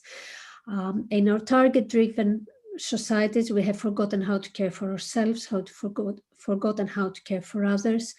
And our current gods and deities are no longer spiritual, they're monetary. We're facing a really significant immigration crisis, overpopulation, and really tragic issues such as hunger, water shortages, sanitation issues, the spread of infectious diseases. And I mean, COVID is one thing that has been an everyday reality in many places of the world. And these are things that we do not address as societies. We do not have the maturity and responsibility to really address the gravity of these situations. I'll just make a parenthesis here. The systemic thought says that a system is as resilient and as strong as its weakest links. And that means that the weakest links are not negligible. The weakest links are really where care and attention needs to be directed at the most. But we seem to be on a trajectory where we're trying to eliminate the weakest links and pretend that they're no longer there. But in the realm of oneness, these weakest links are really an expression of how resilient our systems are. So our individual and social crisis also extends to the ecology around us. We have ravaged our rainforests, we have overfished and depleted our seas, we have contaminated our rivers, we have excavated our mountains, we have enslaved and actively participated in the extinction of many species, and our ever-increasing demands for food and technology are depleting Earth's vital resources. Our exploitation of Earth and its resources, of course, is amounting to ecocide, as we're irreversibly disrupting ecosystems that species depend on. And our ecocidal tendencies are linked with our genocidal tendencies, because we're then waging wars on the basis of diminishing resources. So this is an extremely destructive loop we have entered. This is a loop that's aligned with death and not with life. So the collective trauma and grief that has given rise to this crisis is truly unfathomable and repressed. And we seem to go about our daily lives skimming the surface, giving into our addictions, distracting ourselves with screen time and shopping, and really engaging with the superficiality of it all. But the surface has been disrupted by COVID. We can no longer depend on our surface in the same way. And this is a truly precious opportunity to address the deeper systemic and ecological matters that are screaming for us to pay closer attention. The hope, and the only hope for me, is that a moment of crisis is always a potential moment of transformation.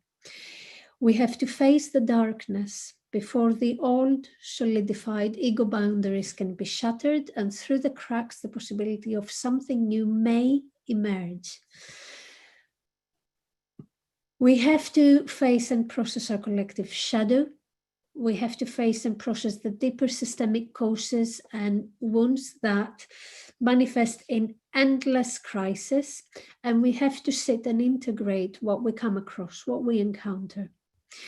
Humanity has somehow fallen captive to a great forgetting. We seem to go through cycles of traumatic collective events that come to an end, and then we seem to brush under the carpet, and we don't assimilate what has happened. And because of that, we are all compelled to repeat the trauma.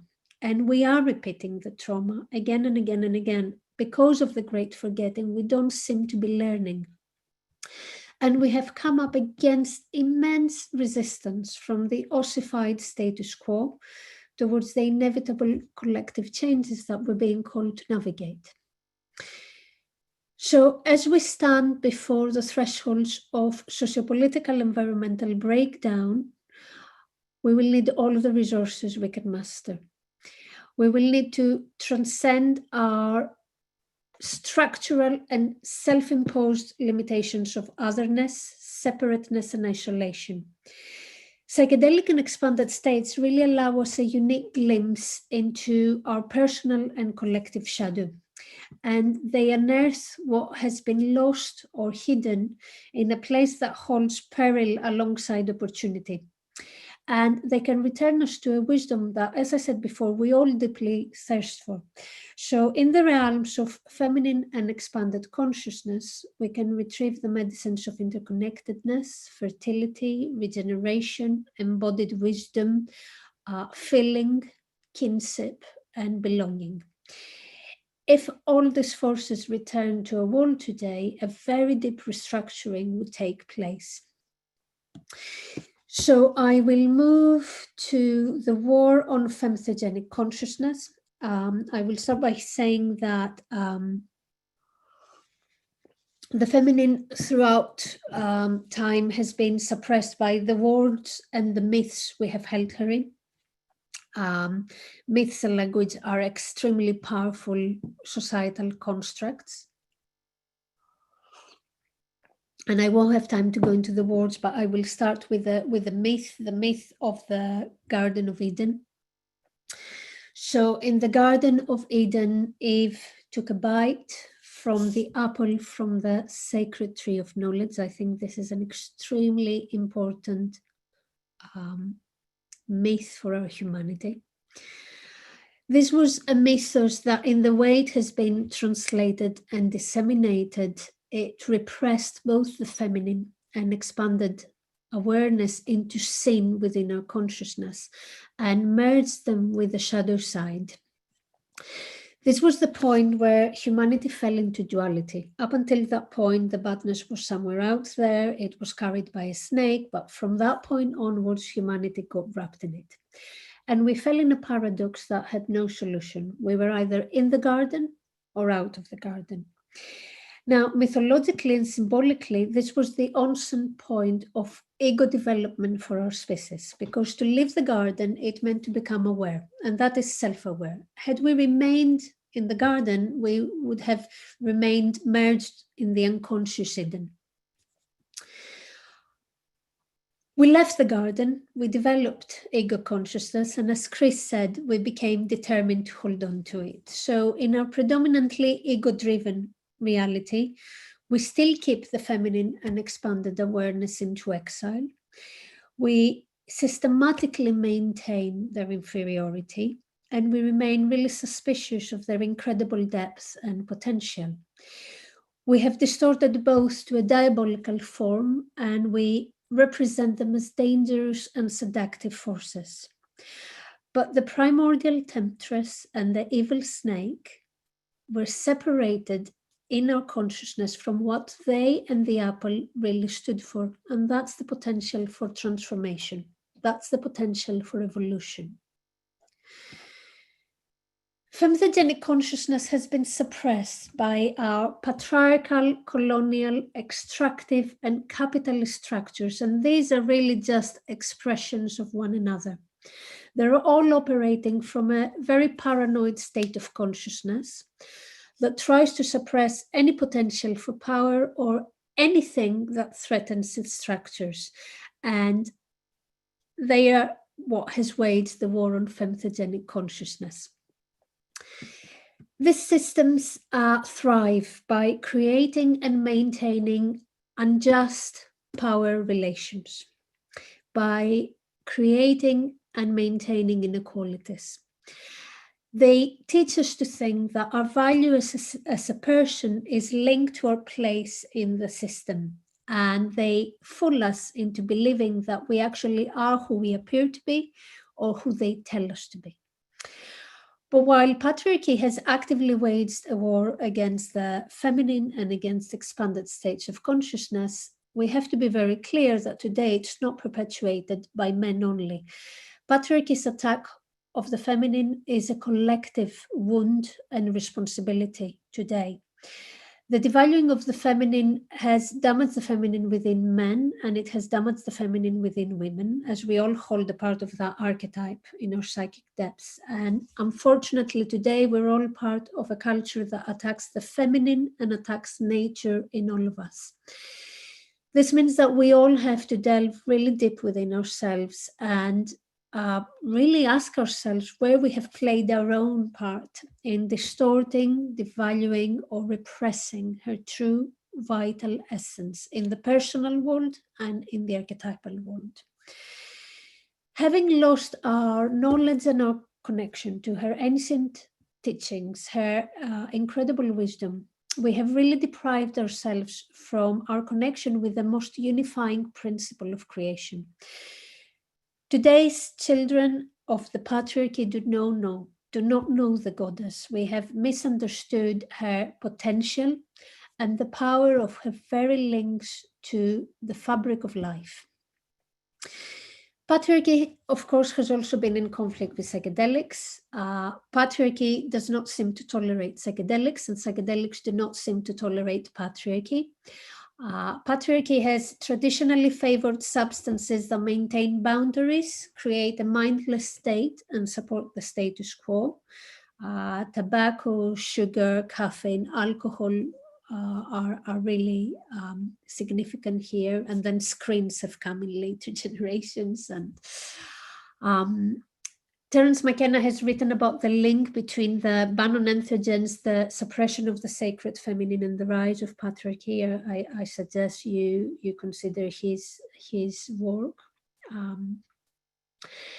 Now, entheogenic experiences and psychedelic states deliver us to the land of ambiguity and paradox, and they have a way to cut through our cultural conditioning and offer us a much wider lens to really consider consensus reality, or what we call reality. They catalyze imagination, and they catalyze the expansion of our consciousness, and they tend to allow us to consider possibilities that are more planet and more people friendly. But very, very importantly, through their links with the archetypal feminine, they reawaken and filter her essence through to us. They revive her regenerative and restorative capacities into consciousness, and this is really significant. Now, entheogenic experiences usually make the maintenance of rigid hierarchies unsustainable, and that has posed a major threat to patriarchy.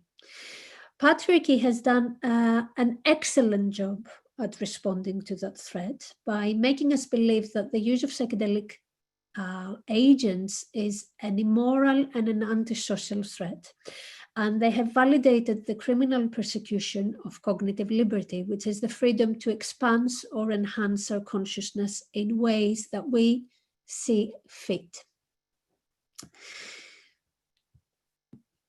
Two minds always about the, let me see if I can bring at least the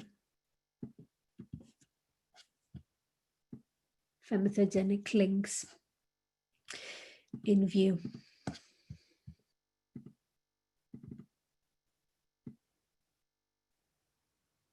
Is that visible? Yeah, I can see it. Great. So the feminine is psychedelic in a very deep sense. She shares entheogenic qualities that can heal, transform, and support the expansion of our consciousness. So in mapping out the links, then we also get nearer to see and understand what these two sources of life can retrieve for us if their force and potential is assimilated and harnessed by our species in service of our collective development, maturity, and growth. So one of the major insights of femtheogenic consciousness is the awareness of connectedness and oneness. We have been caught into the illusion of separateness for centuries.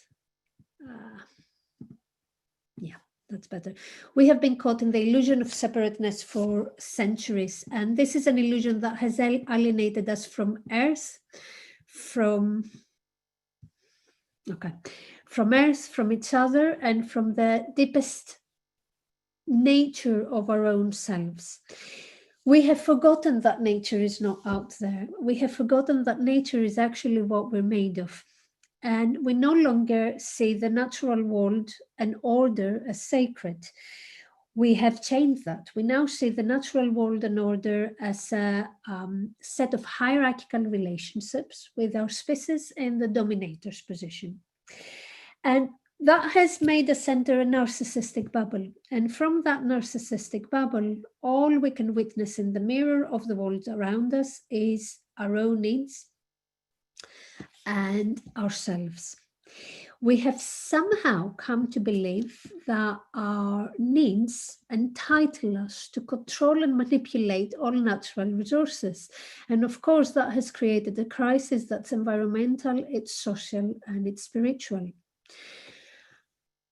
But the Femtheogenic message is very clear. It talks about our interconnected interdependence. The oneness that Femtheogenic consciousness speaks about is a spiritual connection, of course. It speaks about the connections we all have with each other and the wider universe. We're all mirrors of our shared humanity on a species level, and we all hold each other within ourselves. But that oneness is not just a metaphysical idea. It's what chaos theorists have called the butterfly effect, where a butterfly flaps its wings on one continent and weeks later creates a hurricane in another continent. So this is the oneness we see in the effects of industrialization, deforestation, the impact of the consuming grid of the West on the East. It is a very real and direct way of experiencing the world around us. And lately I have been pondering on the word oneness, and during an exercise where I embodied oneness, the body seemed to want to go backwards and surrender into a fairly passive, blissful state, where I felt unified with everything and merged. However, I think the oneness that requires our attention at this given moment in history requires more of us. And this is where the concept of reciprocity comes in for me. If I think of reciprocity from that state of oneness, then the body moves forward and extends. It comes in conscious engagement, and we need to engage with our oneness in a very conscious, reciprocal way at this point of history, at this point in time. This very small move seems extremely significant. So I will be mapping out the femtheogenic themes, and then the feminine, and then the expanded stage. So in terms of oneness, I mean, deep feminine consciousness is by nature aware that everything is connected. This is a knowledge that the archetypal feminine has carried deep within her embodied centers of creation, where all life has emerged and regenerated from. The archetypal feminine has incubated, birthed, and weaved our ancestral lines into existence. She is a bearer of these threads of singularity. Equally, in the infinite realms of expanded states and entheogenic journeys, we're being shown the threads that hold us all together in the wider whole. We are being shown the absolute connectedness and interdependence that permeates the whole universe. At that invisible space of oneness and singularity that femtheogenic consciousness opens us up to, at its core has eros. And to encounter this is to awaken to the most powerful force in the entire universe.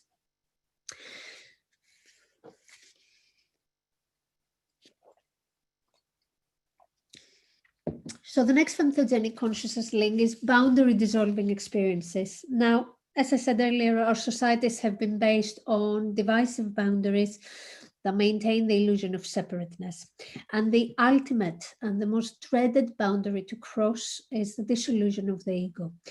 Now, the ego has been a big part of our evolution, and as a concept in itself, it can have many useful functions. It is the very thing that maintains a continuity between past, present, and future. It holds a thread itself.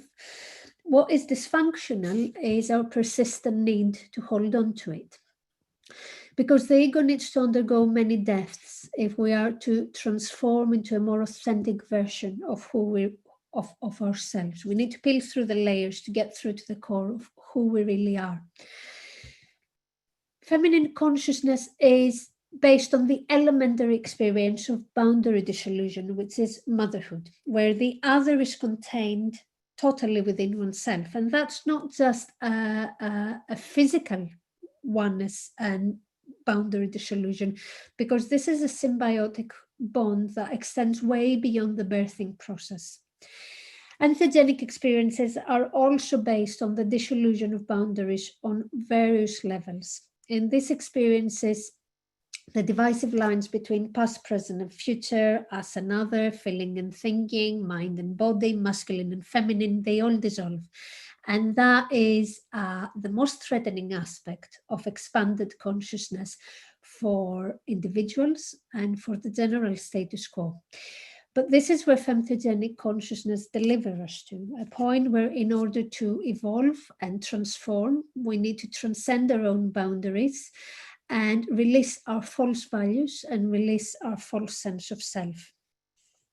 The next femtheogenic consciousness link relates to chaos. So we have battled for generations to tame chaos because we have always perceived it to be one of our greatest survival threats. It's not always been like that. The early Gnostics and the early alchemists really recognized chaos as a really vital part of the process of transformation. But today we relate to it as a state of disintegration rather than a stage of transformation. We have failed to acknowledge the inherent order that is contained in chaos because its order is creative, it's not linear. Its order has to emerge, it cannot be imposed. In its fields reside the rhythms of matter and the deeper wisdom of the creative and regenerative process. Chaos is a vital part of the regenerative forces, of the regenerative forces and process. And this is exactly where we have landed in this given historical moment in time. The archetypal feminine, as we saw earlier, has a creative link with the regenerative aspects of chaos that she attains through her surrendering, yielding, instinctive, and capacities and her capacity for authentic presence, her watery fluid qualities in the archetypal form. Through her deeper and embodied knowing of the cyclical natures of the cyclical wisdom of nature, the archetypal feminine knows very well that chaos is really important. Entheogenic journeys embrace chaos and the transformative potential that it carries forward for us. And they teach us that chaos is a very valued stage in our unfolding process of becoming. So during a deep entheogenic journey, we're taken apart and then put back together. So we start from order that gives way to chaos, that reforms in a new order that is of greater complexity than before. So it's a step further in our evolutionary journey. A big part of what has eroded our connection with nature, our connection with the feminine, and our connection with entheogenic journeys underground is our collective difficulty to be with chaos. And femtheogenic consciousness holds the potential for reviving that relationship in a very meaningful way.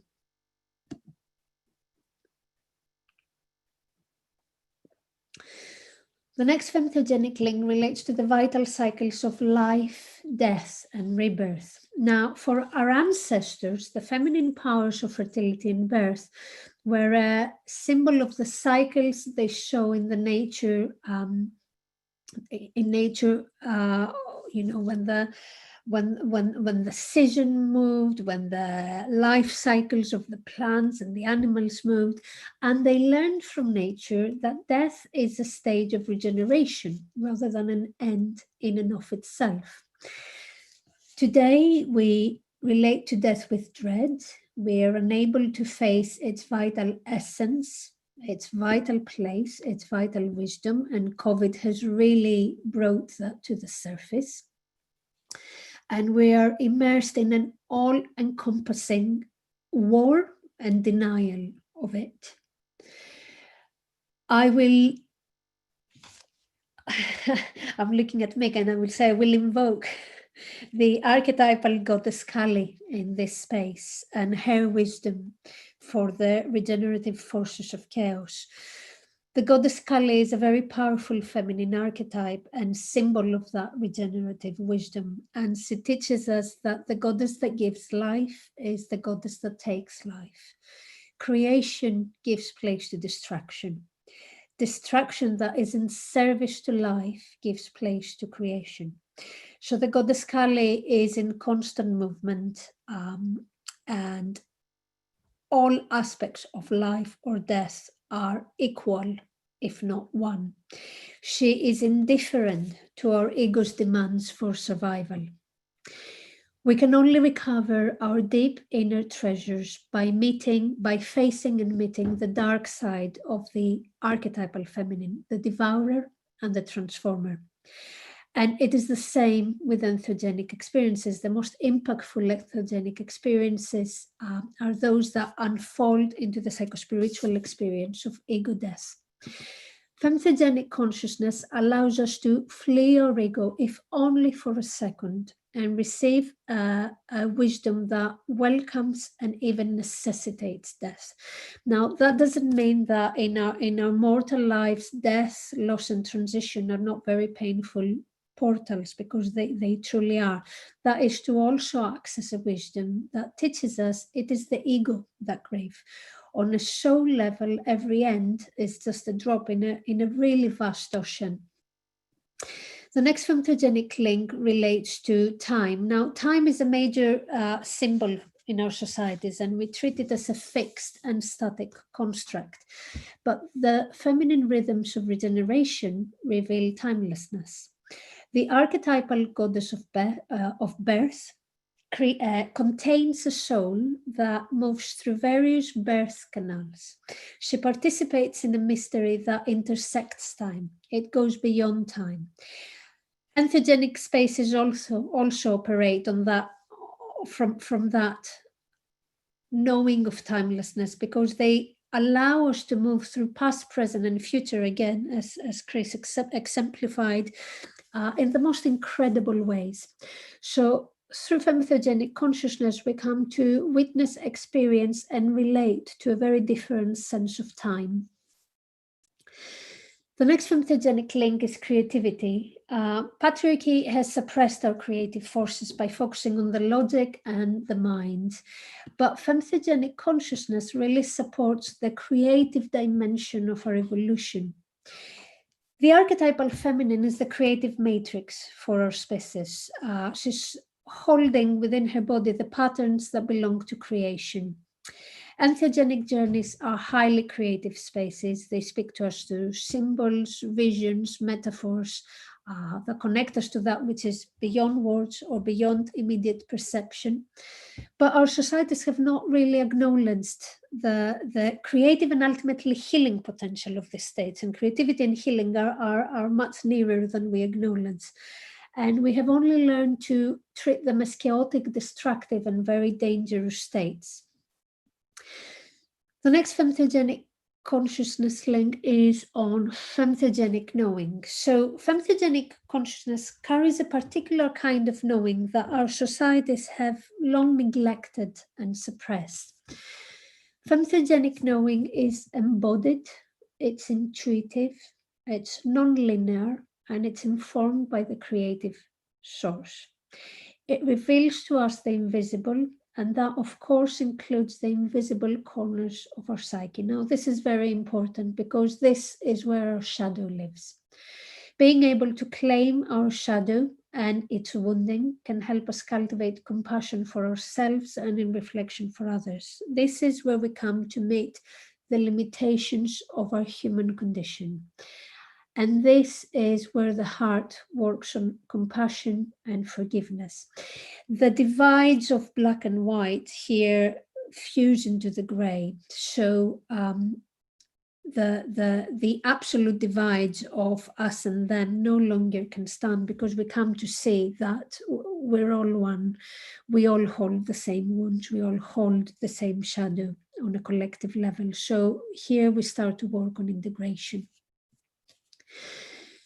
Femtheogenic consciousness opens us up to spontaneous, instinctual, and authentic ways of living. So in trying to shield ourselves from our impermanence and lack of control, we've learned to perceive the world and reality as concrete. This has offered us some safety, but it can also lead to staleness and deadness, which is ironically the very thing we've tried to avoid in the first place. We operate from a state of doing, unable to tolerate a state of being. But the true essence of the archetypal feminine exists in a fluidity that is full of potential, and it is not bounded by rules or order. Entheogens too, by dissolving our egos and allowing us to die and rebirth infinite times within the space of a few hours, they shake away our social masks and they help us question the unquestionable. Femtheogenic consciousness embraces change and impermanence, and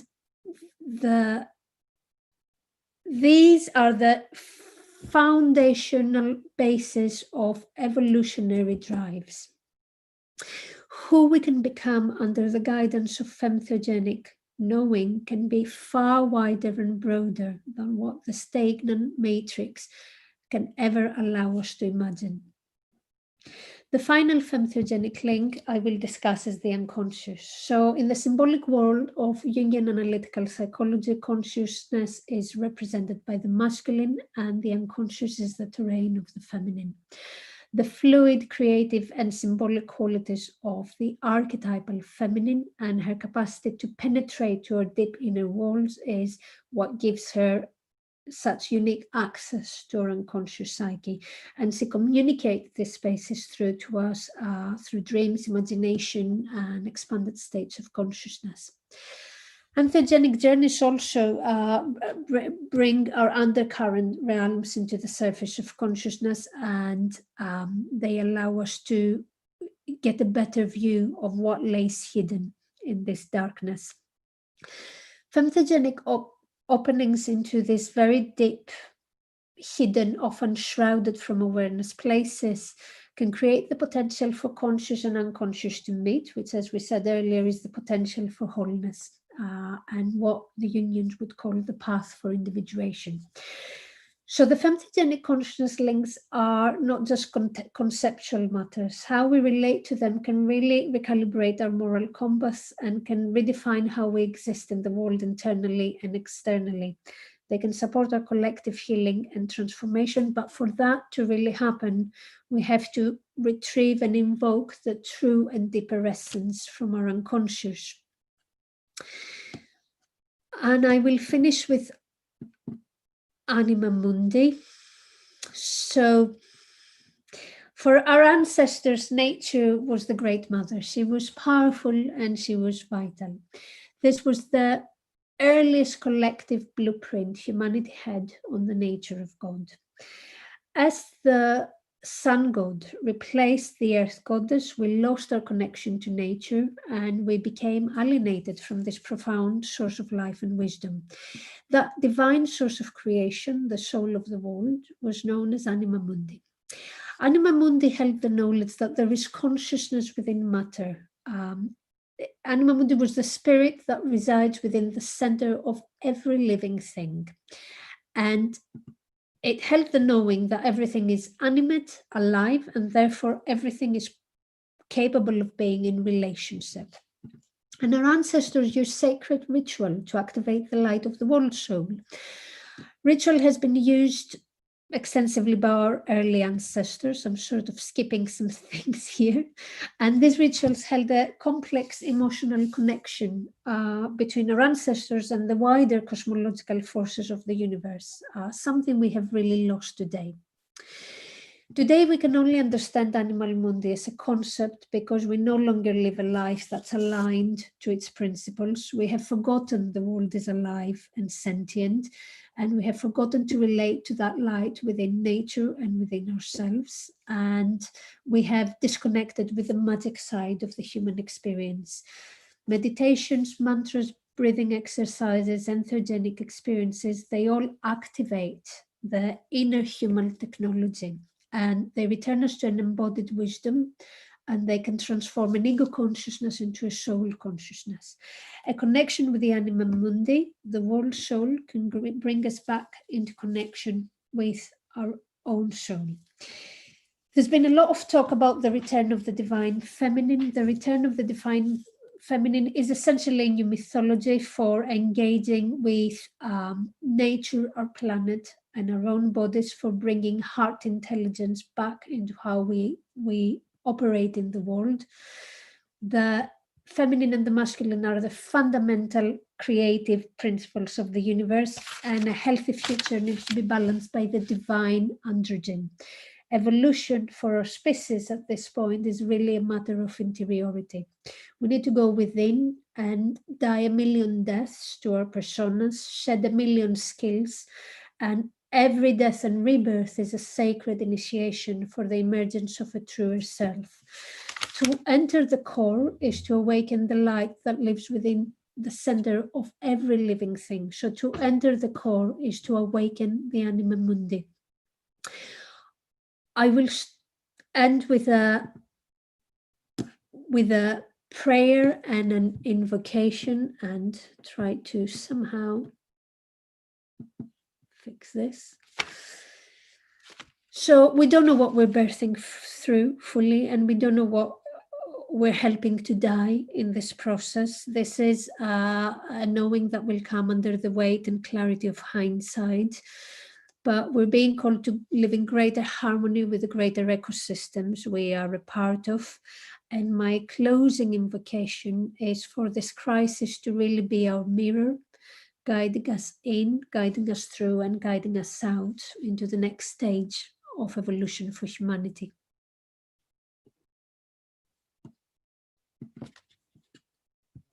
Thank you.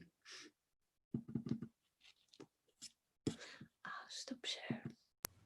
Oh, wow, Maria, that was beautiful. It's such a rich talk that you gave, and I feel like I want to listen to it again because there was so much in it. I wonder, are you okay to not take questions at this point? And people can ask questions in the Q&A. The Q&A. Perfect. Thank you, Jeanette. God bless you. That was a beautiful talk, and really appreciated. Thank you. So we will come back at 3:45 to hear Mick's talk. So everybody make themselves a cup of tea and do whatever else they need to do. And we will meet back in about 11 minutes. Okay, see you all.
Hi, everyone. I think, are we all back? You're back on screen. Oh, yeah. Can you hear me? Okay, yeah. All good. So I guess all I need to do at this point is to welcome Mick. I'm really looking forward to your talk, Mick. Over to you. Brilliant, thank you. Well, what a great treat we've had there from Chris and Maria. That was a really great sort of start to the proceedings, and I hope I can carry on in that spirit. So I've titled my talk Philodelia, the Heart of Deep Transformation, and I think that will tie in really nicely with Maria and Chris's talks. I'm going to break this talk into 3 parts. I want to look at the doors of perception in part 1, the doors of transformation in part 2, and in part 3, the doors of emancipation, which I think are somehow part of a journey, not in a prescriptive way, because I'm not like that. I don't quite do well with prescription. So yeah, that's where we're going to be going over the next hour. But as Jeanette rightly pointed out at the beginning of the talk, I've not taken psychedelic substances, and so for me, this was at first I thought, am I the right person to be in here? But the team reassured me that, you know, it's really good to have other views of expanded states, which I do have some experience with that. So that I can share, and that's what I'll be sharing. So I was quite intrigued, and because I've never really studied psychedelics in that respect, I was quite pleased to come across that the etymology of the word is psyche, soul, and delia. It could be manifest or revealed. So we're looking at the soul being revealed, something revelatory and manifest coming out at a soul level, which ties in beautifully with our 2 previous talks with, well, what does that look like if it's just coming out in experiences that are spontaneous, which I'll be going into a little bit in a while. But certainly one of the things that ties all of our talks together today is expanded states of consciousness. That's really what we've been looking at. What's that expanse like? And I was quite, I was reading Ram Dass's Be Love Now, which is a great book. Really much a testimony to his own journey, but also his relationship to his guru, Maharajiji. And he talks in that book about a time where his guru took 4 tabs of 100 microgram LSD tabs, 4 of them in one go. And everyone was waiting with bated breath to see what was going to happen. And he just carried on as normal. And everyone was scratching their heads thinking, what's happened? And it made me think, well, he has expanded. That could be the only logical answer to that his guru had that expanse. And I guess for many of us, we're in that expanding process. So it ties in really well with my own process, which I'll speak a little bit about in part 2. But one of the things that has been a real source of curiosity for me is that we live in a time of real ego constriction. There's so many institutional structures that constrict us to a certain way of being and a certain way of doing and a certain way of knowing. And it takes quite a lot of courage to break out of those, certainly if you're tied into a pension scheme and a sort of job situation where you've got to be thoughtful of, which Chris alluded to earlier, actually. But it's also tied in at this time to a shallow materialism, which really has sort of given us no real indicators for the depth that we can achieve and enter into. So from my perspective, those conditions, the ego constriction and the shallow materialism, lead to an atrophy of the soul. You know, the soul gets atrophied if it's not allowed to breathe. And Maria beautifully showed how it goes very much unconscious, and that depth will be working at the unconscious. But if we're not relating to it, then somehow we're at odds with ourselves. We get symptomatic, we get psoriasis, or we get some other thing happening to us, repeat nightmares, or because we're not picking up the process. So we've heard about the conscious mind and the unconscious. And really, if we envelop the soul perspective of all that we're in as a psychosphere, something that's really, we're tied into in this interconnected way, this incredible process of life. And within that, we can have visionary encounters. We can have nighttime dreams, visionary experiences, imaginal sort of sequences in our day. And of course, some of the things that can happen in those visionary states are not always pleasant. And in fact, Aldous Huxley wrote about heaven and hell in one of his books, the one that tied in with The Doors of Perception. And you can then start to think, well, hang on a minute, is this just an overlay of light? Is this just my personal idea of a heaven or my personal idea of hell tied to my own sort of subjective experiences, or is there something bigger than that? And one of the indicators which give us some insights into heaven and hell, let's just call it for the moment, are near-death experiences. And I was really quite taken when I read about Dawa Drolma. I don't know if anyone's come across her, but she's a Delog, which is somebody who's, it's quite a profound experience she had. She had a visionary experience of Tara, which is one of the goddesses in the Tibetan Buddhist pantheon. And Tara said, this is how you're going to prepare yourself. You will die, and this is how your family must look after you. And then you're going to come with me, essentially. So it happened like that. And the family looked after her body while she was away on this trip.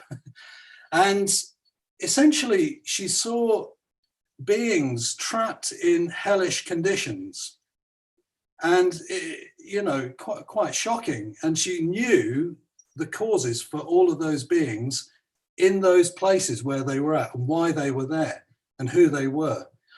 She also saw more elevated and heavenly states, but one of the beautiful things that I loved reading was she actually saw the way that prayer ripples up to the loved ones who've passed over. So there's something here now where you get this incredible, tangible sense of, like, when people say, let us pray, and you think, oh, what's this, just another cognitive construct with a bunch of words? No, when it's connected to the heart, and when we say prayers with love and intention for someone who's passed, that is visceral, it's wave-like, it goes out and it's reached. And so, there's this, it started to really excite me about the kind of matrix, which is another word for mother, by the way, in Latin, the matrix in which we're all embedded, this sort of soup of potential. And actually be careful what we think and how we're using our hearts and our thoughts and intentions and prayers, because they have consequences. And I'll try and speak a little bit about that at the end in the third section. But one of the more striking stories of near-death experiences, which I was really, delighted to have read, because I quite like this sort of juicy material, was Howard Storm, who was an atheist, university college professor, and he wrote a book called My Descent into Death. And what happened is he had a perforated duodenum when he was out in Paris on a trip with his wife. And he had he's quite seriously ill, and the fact the doctors didn't know how he'd survived, actually. But what happened, which was beautiful, was he kind of then was looking down on his own body and sort of having this sense of, like, hang on, what's going on here? Then he heard these friendly voices inviting him to go with them. So he went with them. And interestingly, they took him into more and more darkness, and they become persecutory, and they were quite demonic. In fact, it was an assault that even today, he can't speak about that level of assault. So when I think of hell, I think, yeah, these are tangible. These are sort of like, they're not just fantasy places. As an atheist, he surprised himself and cried out to Jesus, who came down and picked him up, and he was crying like a baby, and he went up to a sort of a place of light. In that experience, he had a life review where, again, if you know about near-death literature, he felt the impact of all the things he had done in his life, good, bad, and the things he didn't do. This is quite normal in that experience. And a telepathic communication with this a being of light, let's call it, like the oneness, if you might say it that. But what's interesting about this, he was shown that the earth is holy, that plants are holy, humans and animals are holy, everything is holy. When he was revived and he sort of came back to life and you know, carried on his life, he's now a pastor. Dawa Drolma is became a revered Tibetan teacher, and was recognized as one because she brought messages back from deceased Tibetan lamas, and they were verified by living Tibetan lamas. So she gained a status through that. Howard Storm came back and became a pastor. So there's very tangible results from these types of encounters, where we actually start to meet the sort of hellish or heavenly conditions that we've created in our continuum, not only in this life, but I suspect from previous lives too. So the idea that everything is holy is very instructive for where we're at in the world today with the world crisis and, you know, the way we're treating it and what we can do to really maximize our relationship to life and all life that we're in kinship with. That seems to be pivotal for this moment in time.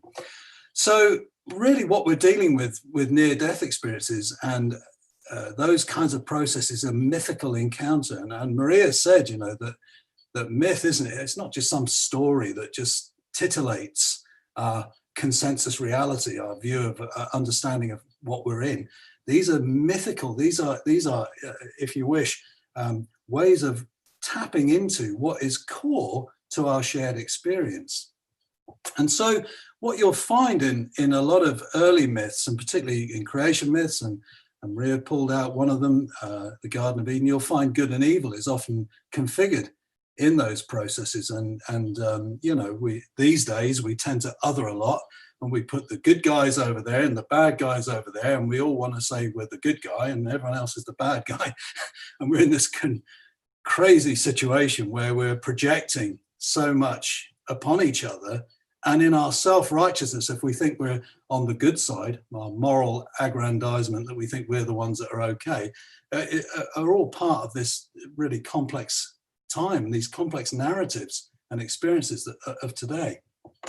But what I really want to say is that through near-death experiences and spiritually transformative experiences, STEs, is that polarities surface. This is a really important issue. Polarities surface.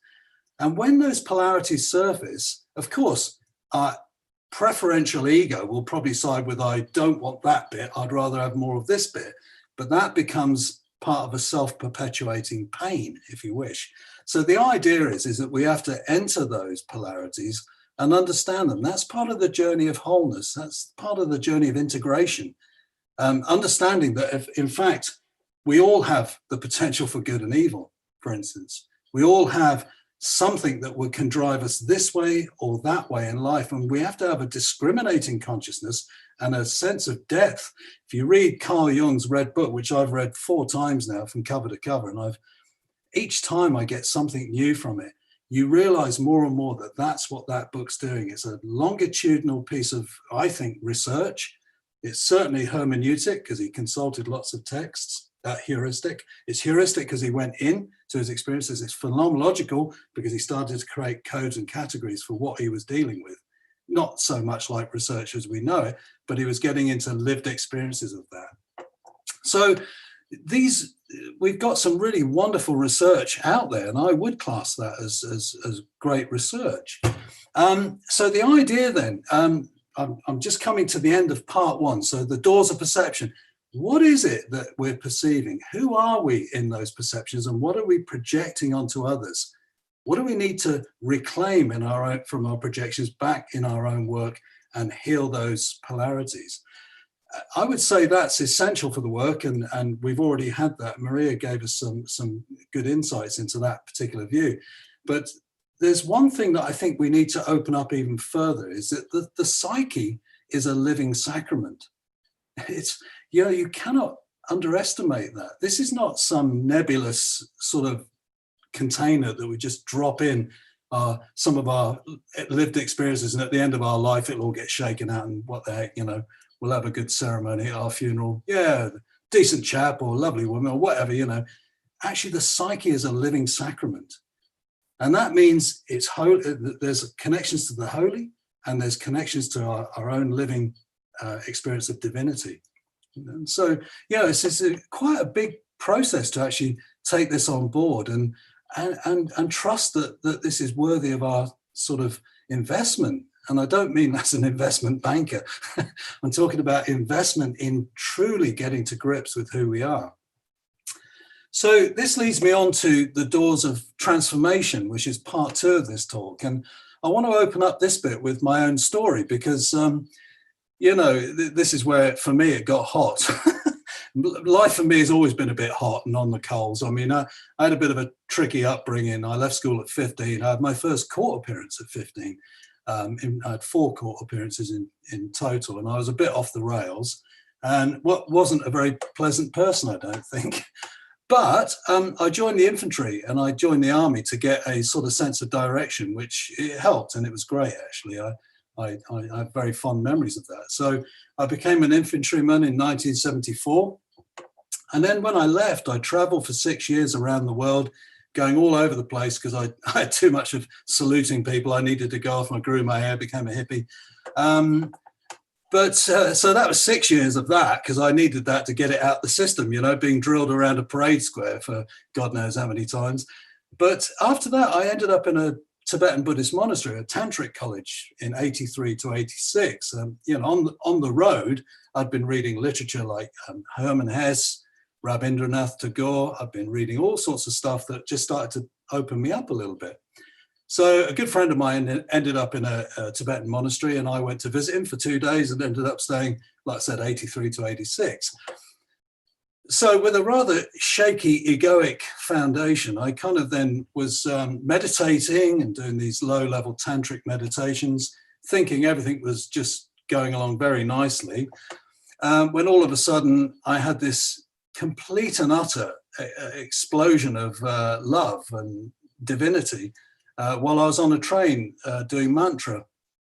And I started to feel love for everyone in the carriage. And now that wasn't an experience that I'd had much of in my life because I'd been quite repressed and screwed up. And I wouldn't say love was a theme that I was very connected to. But what happened is I started to feel love for everyone on the carriage. And then it started to turn to bliss.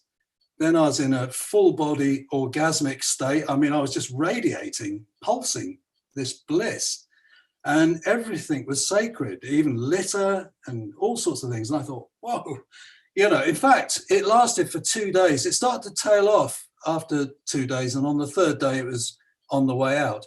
I could barely stand it. It was just, it was beautiful, but it was just like, it was too much at one level. And I think what happened is Michael Washburn, who's a transpersonal philosopher, speaks about this. He said, when you have a big transpersonal experience like that, you can have a momentary eclipse of the ego. And these can be so beatific and beautiful that you get this kind of ego eclipse. Well, that, I believe, happened to me. But what also happened was I had then no checks and balances for all the stuff that I'd been carrying from years, which had been suppressed in my unconscious. So the whole lot came flying up. And, you know, I was in a bad way. I couldn't work for 2 years. And basically, I was full of rage and violence, and it was just all consuming. I had no, the filters had gone, and I was hanging on by my threads to try and keep this together. Like I said, I didn't go to work. I just shut myself away in North Wales for the worst of it, the first 6 months. And then finally, I met somebody who had worked with Krishnamurti, and he was a psychologist, and he said, I think what you're going through, Mick, is quite useful, and it will be productive for you if you can hold it together. And I thought, I was just barely hanging on anyway, you know. So Stan Groff's book wasn't written, and that came out in 89. So literally, I had no understanding of what was happening here, but I trusted this guy's words. I thought, you know, maybe this is going to be all right. But it felt like an eternity, you know, to get through this. But so those feelings of heaven and hell became very tangible for me. the language I would use now is that the first wake up was a numinous experience, the 2-day one, and the longer one was a deep complex which needed sorting. And I had no language for that at the time. I was just in what I thought was, I just thought I was consumed by evil. I then started to have a view that I must be evil because what was coming up me was really unpleasant. So for me, that was the beginning of my real work. That's where it really began for me. And I got through it pretty much on my own, apart from I saw that guy 3 times, Arvin, saw him 3 times. And he just kept saying, how are you? And I said, barely functioning. But I remember drawing a tree for him and he said, draw me a tree. And I just drew a tree, which was very muscular. It had no leaves on it. And there was all the roots were cut and the axe was at the bottom of it. I'll never forget that. I wish I'd kept it, actually. It'd make a good front cover for a book, But that pretty much summed up where I was at in my experience then. And it was from then that I decided to train to be a therapist. And I thought, if I've got myself through this, then, I might be useful to someone else. So what's implicit in that little narrative there is that these deep transpersonal states, when they start to get integrated, there's a desire to serve because you've seen the connection, you've worked with yourself a bit, and then you want to serve. And that certainly was true for me. And I didn't know that at the time, but that's just an impulse. I wonder if I can just be of use to anyone.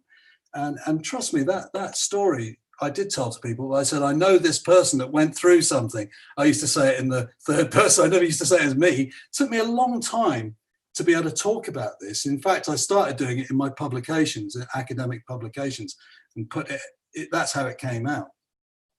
But there's something which this bit of the story that I want to move on now ties to Maria's work, and I think it's quite instructive actually. The kind of resonant story for me that has held something in my life for a long time is the book of Job. It's a biblical book about Job, who's a very upright sort of guy who sort of like is blameless and quite generous and quite kind and nice. Egoically, we're talking about a nice person. And then all of a sudden, this is what I love in the Old Testament as well. Satan goes up to God and says, here, surely that Job can't be that good. Do you mind if I just give him a little test? And God goes, all right, but don't kill him.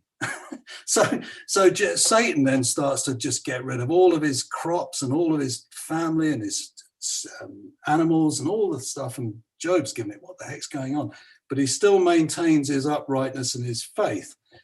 And then Satan goes back to God and says, well, look, can I just up the stakes a little bit? Because I just want to really see what's in this guy.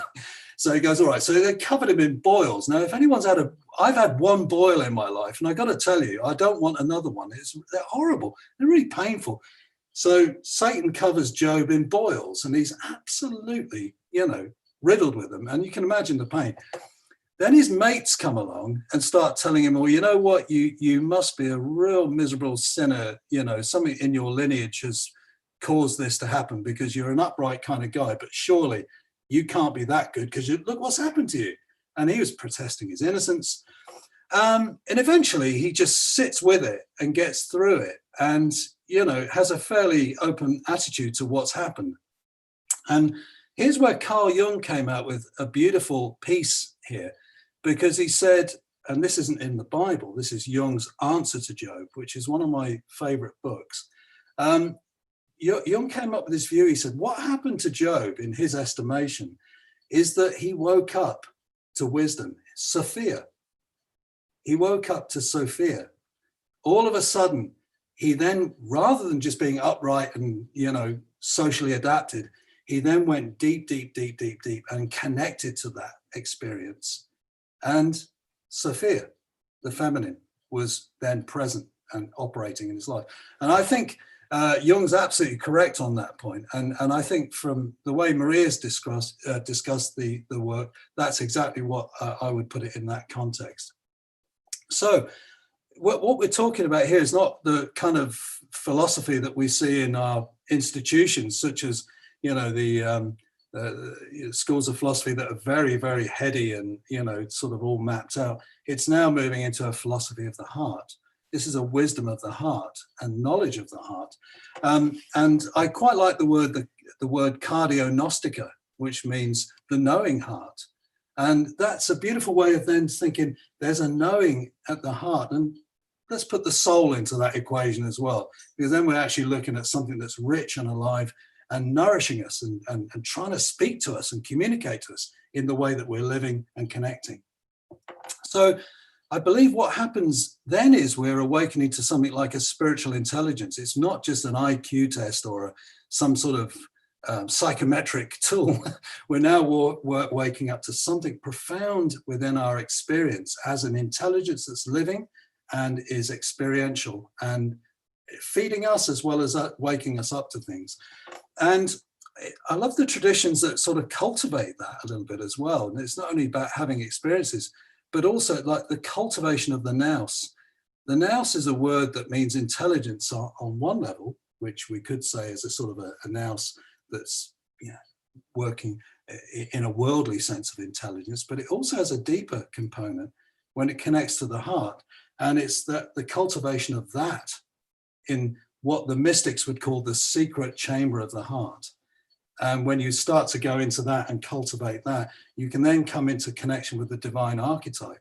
I mean, you can't become that divine archetype necessarily, but that can start to inform your experiences and your waking up and your individuation. So that mystical awakening is a really pivotal part, I believe, of the time we're living in. Maria spoke about the anima mundi, the soul of the world, and I believe it's these sorts of mechanisms, that's a funny word, mechanism, but processes that take us inside of our experiences, that wake up these potentialities that then really enable us to not only live, but to connect and care for ourselves and others in quite powerful ways. I mean, it's interesting that Job, when he finally got through his process, became more abundant, which is interesting. He was already abundant, but actually after that debilitating experience became even more abundant. So more came. So there's something about that it's when you surrender and when you go into those depths, actually you feel more connected and more enlivened in that way. So I just want to say that something about the numinous here that really intrigues me. The numinous is something that I spent quite a lot of time researching this and writing papers on it and trying to work out my relationship to what that means. Rudolf Otto did some work on the idea of the holy, and he went around different traditions, cultures, polytheistic, monotheistic, shamanistic, and found that despite the diversity of ways that people expressed or engaged their spiritual work, there was something unifying in that they all contacted something called the holy other, the numinous. And that has two parts, which is the mysterium tremendum, which is a terrifying encounter with divinity. And you'll see that in Howard Storm's near-death experience. That real, crumbs, you're meeting something here that's bigger than you can ever imagine. And there's the fascinans component to that, the mysterium fascinans, which is that sort of beatific, beautiful, shimmering, lovely, alive, luster kind of experience. And so there's the two poles again. You've got good and evil, numinous and shadow complexes, and then you've got the sort of the tremendum and the fascinans, and our work is about sort of, not becoming one or the other, but just integrating more and more, becoming more connected to those processes. So to conclude the second section then, the way some of the work that I've done around this is through vision quests, active imagination, prayer and meditation. I'm particularly fond of active imagination, which is a real powerful method. It's one that was developed by Jung. And Chris spoke about inner work connected to our progress in life and our processes we're in. So the active imagination is inner work, going into, so if we have a dream figure that comes up and it feels different to us in our everyday identity, that we can actually just dialogue with it a bit and find a bit more about that, or an experience that we can project onto in the world, that we see a beautiful tree and we dream into it a little bit more. That's active imagination. I developed something called imaginative action because one of my trainings is as an occupational therapist through doing. And imaginative action would then be bringing all of the active imagination that we've been doing as inner work and starting to live it as outer work. And then really connecting up, you know, what we're living as inner work expressed as outer work. And those two are quite complementary and they become a sort of an interesting feedback loop. But one of the words that really inspired me was from Caroline Myss, and she wrote about active illumination. And I think that's a beautiful word, actually, active illumination, because I would say we've got the inner work of active imagination, the outer work of imaginative action, and we've got then the great work of active illumination. The great work is what we're in right now, should we choose to go there. This sounds like Mission Impossible, doesn't it? Well, it might be, but, you know, let's go for it anyway. So the idea of active illumination means that we're understanding those inner and outer processes have a much wider sense of relevance to our journeys, not only individually, but together and in relation to other species and nature as a whole. Because it's not only us that gets illumined. I mean, you know, we know when you do active imagination outside, and I've done this a lot, if you do active imagination outside, nature comes to you. Nature's very much part of this. I've got some wonderful stories which I've written about in my books of people having moments of just incredible connection through their active imagination work. So, you know, we've got to just remember that this is a really powerful way of going inner work, outer work, the great work, and really holding that great work as a vision of connectivity with all life. So, moving on to part 3, the doors of emancipation. Yeah, I don't know why that word popped in my head, but it did, so I'll follow it. Freedom, I guess, is what it's referring to. But I just want to talk about a little story I read in a book called The Way of the Pilgrim. I don't know if anyone's ever read that.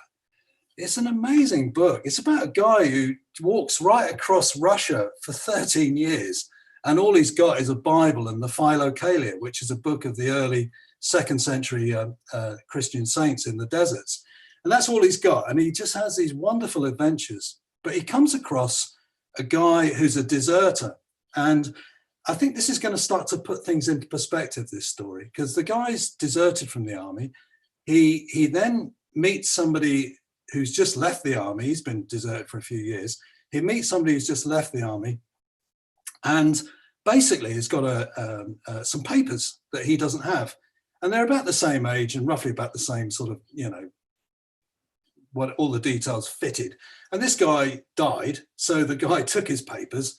He then lives a life of, he gets into some right messes. You know, he gets into stealing things, deceiving people. People die around him. And I mean, he's not a good person to be around, I don't think, you know. But what happens then is he starts to feel really depressed and really low, this guy, the deserter. And he meets the pilgrim, the way of the pilgrim. He meets the pilgrim on a walk. And the pilgrim notices that this guy is really in a bad way. And he says, what's wrong with you? And he says, I don't know. And then he starts to unburden himself. So if you know, this is the value of therapy, isn't it? He starts to unburden himself and starts talking about, you know, all the rotten things he'd done and how sorry he was about that. And he's really feeling a little bit upset about it. But it's the starting of beginning to be real and to really see what's going on in the soul rather than just playing games. He's now encountering something. And as a result of that conversation with the pilgrim, he has a dream of his grandfather approaching him, and in front of him is all the things he's stolen and all the bad things he's done. And his grandfather's really, really angry, and he's looking at him really sternly. And he was quite a spiritual person and a very upright person. And the deserter, the soldier guy, all of a sudden the ground opens up, the earth opens up. That's a beautiful thing here. He drops in, and then the earth pressurizes him on his chest. He's up to his chest. He can't breathe. And his grandfather, who sounds quite a sort of character, says, let him have it. Let him have it. So in the dream, this guy's getting crushed by the earth with all the objects that he's stolen in front of him. And the grandfather saying, more, harder. And this guy's going, anyway, he wakes up in a shock and he's in an affect for days and he can't shake it off.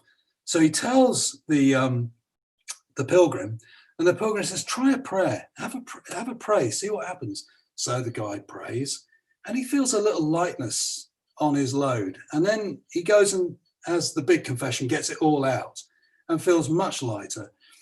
And the result is he then has a dream again of being on the same plot of land where the earth swallowed him. And his grandfather appeared, but this time he's smiling. And then he realizes that his grandfather's pleased with him. And I believe, if my story, if I remember correctly, the grandfather gives him a blessing and he feels that. And he gives him some spiritual advice. Don't forget, this is all in a dream, to go and live in this certain place for the rest of his life and to be, very humble and what have you.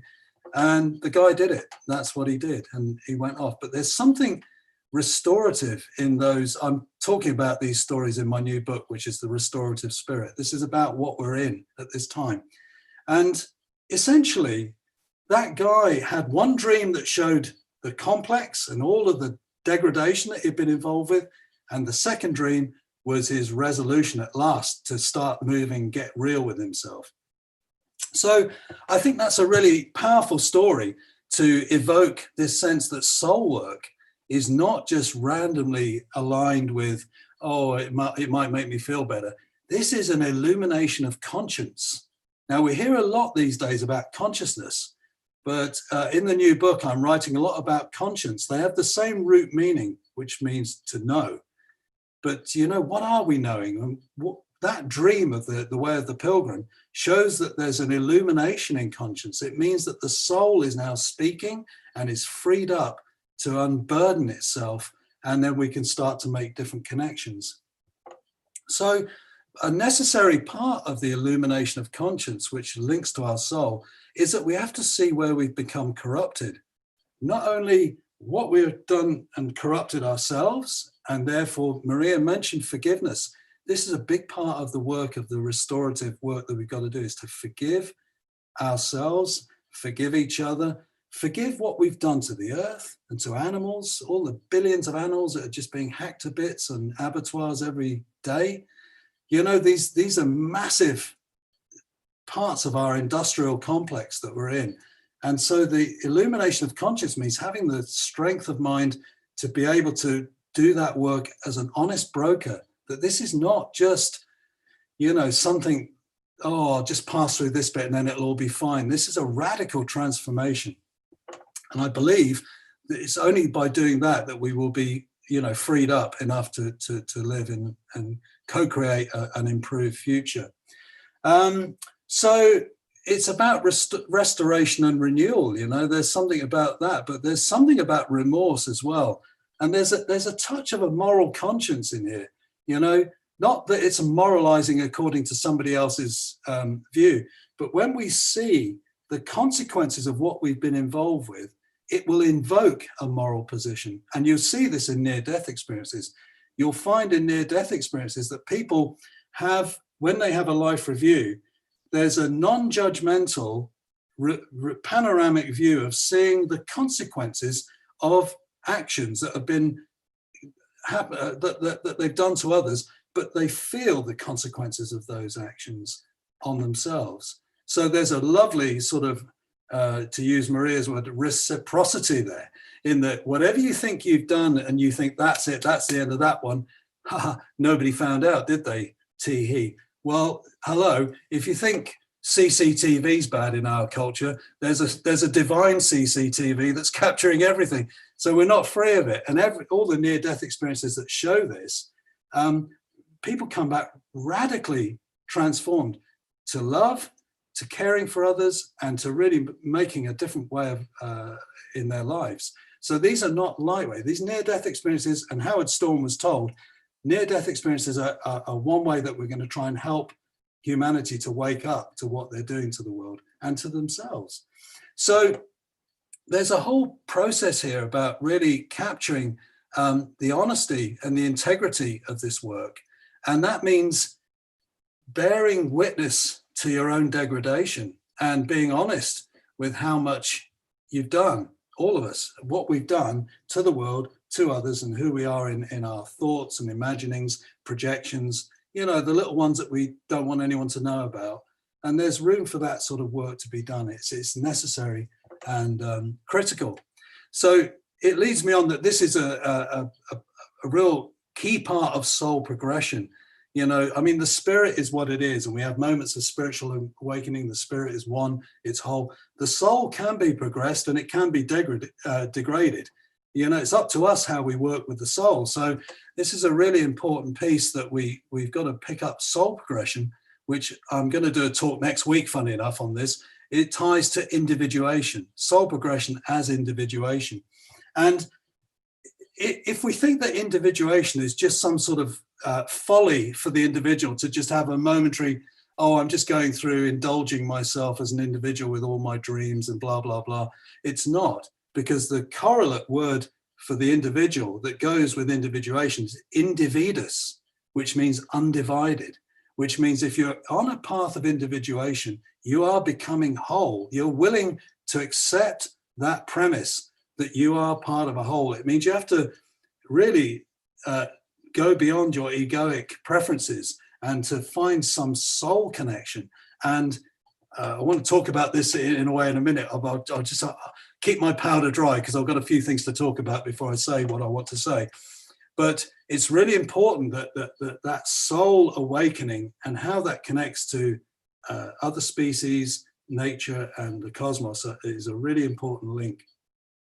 So one of the things I mentioned in my talk today that is going to be called Philodelia, and I've hardly mentioned that, so I'll mention it now.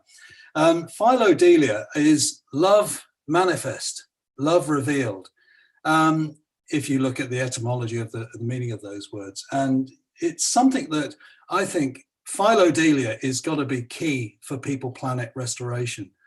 And there's so many ways that love can come out in our lives, agape being one of them, that sense of communal, bonded and sacred love for others and all life.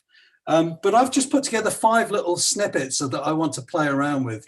And they're all homage to Maria's great culture. The first one is the Philodelia, which is the love of the beautiful.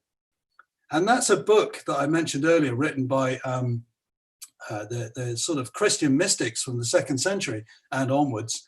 But I just love the term, the love of the beautiful. You know, the idea that we can then have this divine connection, this sense of being in a living mystery, because that's what that is about, the beauty of that living mystery.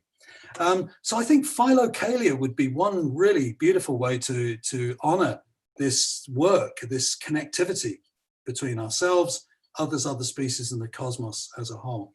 The second word is philotimo, which is the love of honor and the love of really creating virtue and gratitude. These are really powerful things that you, like we said earlier, when you pray with your heart, it radiates out in a field. And Dawa Drolma saw that in that near-death state. She saw it happening to people. And I believe through reading the work of Alan Kardec quite thoroughly recently, his collected works, you can see that spirit tells a lot of our sort of people that are getting these messages, mediums, that actually that's how prayer works. And I trust that. So philotimo, the love of honor, love of virtue and gratitude. The next one is philoxenia, the love of strangers. I mean, there's so much xenophobia in the world at the moment. And there's so much hatred of oh, crumbs, you know, on all these media platforms and trolls or whatever they're called. And philoxenia is the love of strangers. But for me, that isn't just humans. That's kinship with all life. That's everything that you think is strange to you, i.e. different. And so philoxenia is, to me, a really powerful way forward in our understanding of connectivity with life. The next one is philopoiesis, the love of creation. And here, the reason I've put this one in is because it's about co-creating with the divine. If we've understood that the divine can come to us and inspire us and help our soul progression, We can't become the divine. That'll be an inflation and you'll blow a fuse. But you can be touched by that and inspired by that and gradually enlightened as a soul progression through that. Then philopoiesis is the love of creation as co-creating with the divine. And to my mind, this is really pivotal for what we're in at the moment. And the last one is philopraxis, the love of doing, the love of action. And for this, I would say that it's about sacred activism and sacred action. And if you put all those together, just those 5 areas, and thought, where could I just do a little bit of just seeing the beauty in life, having some honor for what I'm living in and who I'm living with, to not see others as strangers, but as kin, to really pick up the co-creative imperative, and to have a sense of agency that wants to make a difference, and really to embrace that as lived reality, lived mystery, then I think those 5 things would make quite a dent in this issue we've got. As I said the other day and made someone laugh, I said, well, we're in a tight spot at the moment, and we are, but we can get out of this. You know, we're amazing beings. We're not lost in that respect. And so it leads on to a word that I coined in my last book, The Visionary Spirit, called the Transformacene. Now, many people will have heard of the Anthropocene, the time of sort of human degradation on the planet. And you can see that with layering of plastic, layering of concrete particles, layering of radioactive waste. That's the geological layering of the Anthropocene. That's really what marks that out. Now, it's not been, the geological societies haven't gone ahead and said this is the age of the Anthropocene, but people are talking about it as such. So the Transformacene then is really about, the Anthropocene is degradation, and the Transformacene is about regeneration and restoration. And one of the things that marks out the Transformacene for me as a word, I'd spent a long time meditating on it, but in Latin, the transformo means change, and scene, as in recent, is new. So it's a new time of change. So the Anthropocene for me carries too much of the past. A word like the Transformacene brings it into something which is really proactive in making this move forward in a way of really honoring that collective individuation that we're going through at the moment. But as ever, the details are always in the words, and I think I do love words. So if you think of the word Anthropocene, that we know is human, a time of human degradation. But if you look at the alchemical, mystical sense of the anthropos, it's the group soul. And Marie-Louise von Franz spoke about this beautifully in some of her work. So the anthropos is the group soul. Now, here's where I think it ties in really beautifully with Maria's work there. If the individual soul work that we do to progress and work through whatever it is we're trying to wrestle with, because it won't be prescriptive. Each of us will have different soul narratives and different soul experiences and different illuminations of conscience to work with. So it won't be uniform. But if we do that work, but do it with others, the anthropos, the group soul, then starts to resonate. Then we connect further with the anima mundi, the soul of the world. That tripartite approach is one way that we can galvanize and activate this soul journey as individual, group, and world work. So the 3 together are complementary in that respect. So I'm very aware of time, and I just want to sort of start wrapping up a little bit now. But if I think about Alan Watts and his wonderful book, The Wisdom of No Escape, isn't that really the title for the world that we're in at the moment? The wisdom of no escape. There's no way out of this other than going through it. And that's another word, when you look at the word transpersonal, trans means beyond and through. So the only way through this, I believe at the moment, is to really get rich and deep at a soul level with our spiritual work, transpersonally orientated, drawing on all the wonderful indigenous culture, the therapy world that we've got, so beautifully rich work we can draw upon, and that wisdom of no escape. And if you look at one of the things that I just want to make reference to Chris's book, the book on LSD. In the book, he mentions karma, and this is a time of collective karma. And I was very excited to read that, because in my studies of Allan Kardec, who I've just read, in 1860, he was making very similar, quite different, but similar propositions about we're living in driven by karma, we reincarnate. And Kardec spoke about a time of coming of real sort of problems on the planet and escalation in things like earthquakes and, environmental catastrophes as being the time where humanity will have to really embrace stepping up. And Chris discovered this in one of his LSD sessions. And so this whole correlation there between these different methodologies. Kardec consulted, he had about 10 really gifted mediums who would then get information from spirit, and he would then sift and sort and collate all of these from different people who were different mediums that were sending him stuff. And he would then start to collate these kind of experiences. And, when you start to see sources coming from psychedelic work, spiritual mediumistic work, you start to think this is really interesting now that we're getting similar resonances there. So the wisdom of no escape, absolutely. There is no way out but through. And one of the things I want to draw upon, just to start wrapping up, is the golden rule as being one of the things that maybe if we hold the golden rule as a golden thread through this, because what you'll find in near-death experiences is that people come away thinking, I'm going to treat people differently. I'm going to treat nature differently. I'm going to have a more reverential approach to others, because the golden rule is whatever you put out comes back.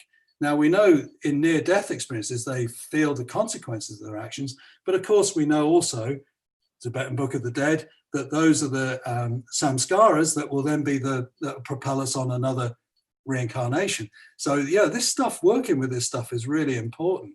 And the golden rule means, treat all life as you would wish to be treated.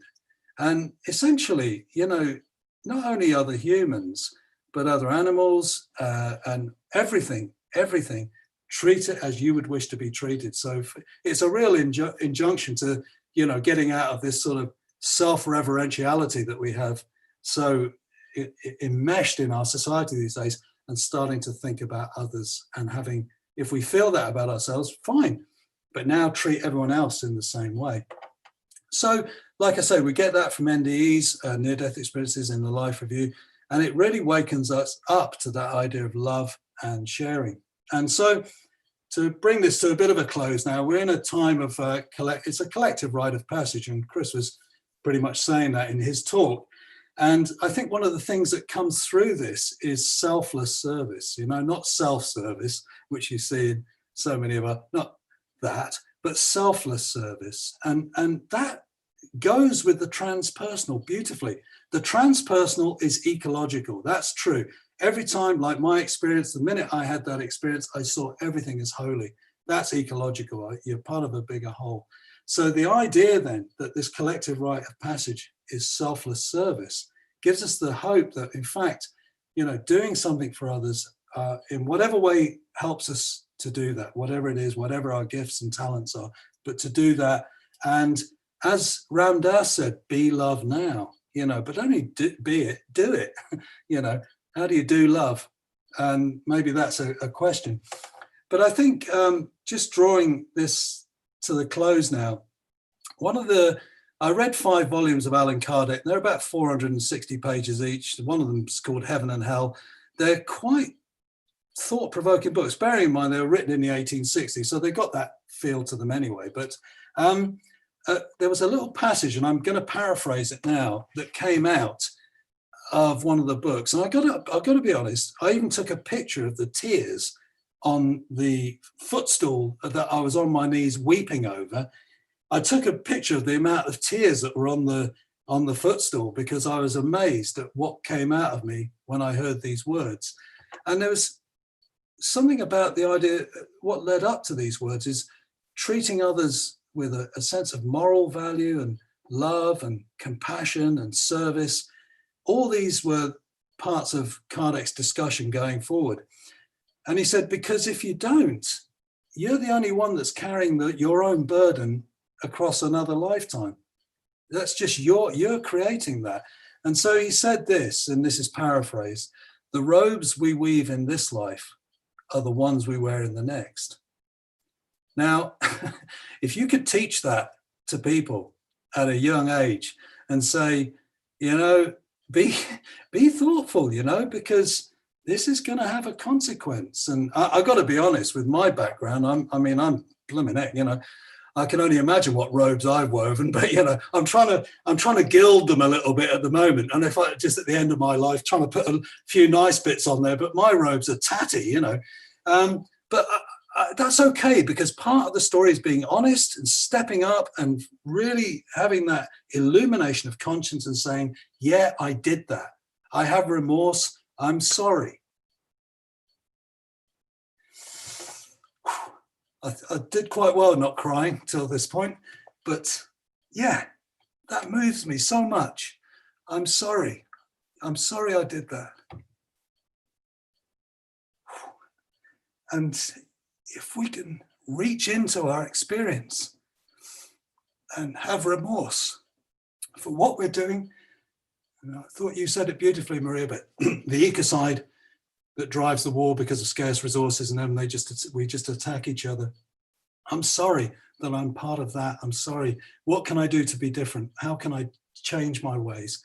I think if we can really understand that what we're weaving now is what we will carry forward. But again, there is no escape, because as Alan Kardec says, you know, if you just got a load of shadow and you die with a load of shadow, you go into the shadows. You saw that pretty much with Howard Storm. He was straight to the shadows because he was just, you know, he had no sense of divinity.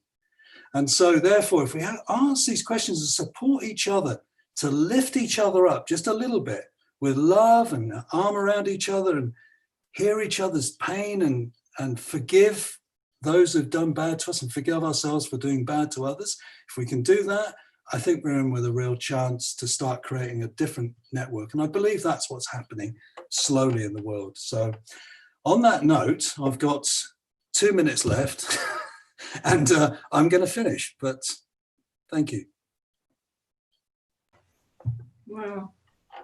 Thank you, Mick, Thank for you. sharing from such depth and sharing from your heart. Yeah, the tear didn't come, but I welled up.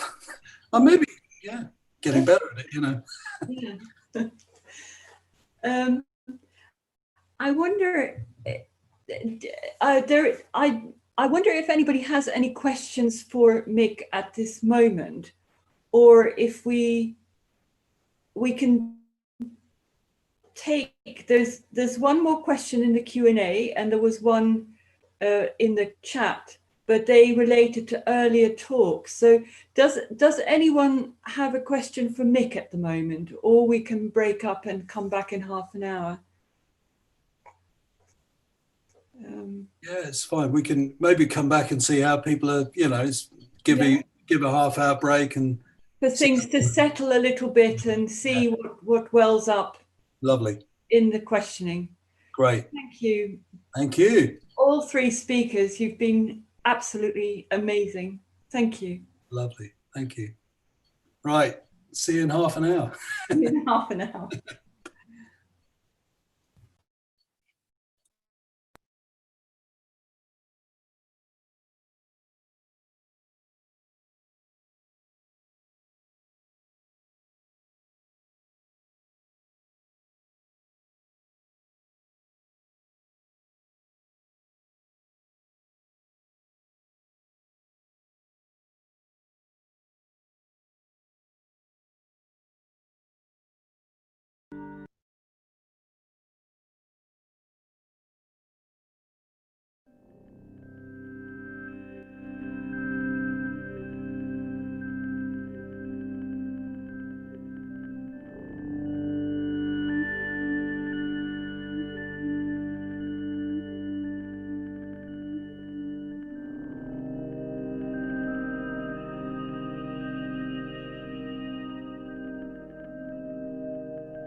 Hello, everyone. Are we all back?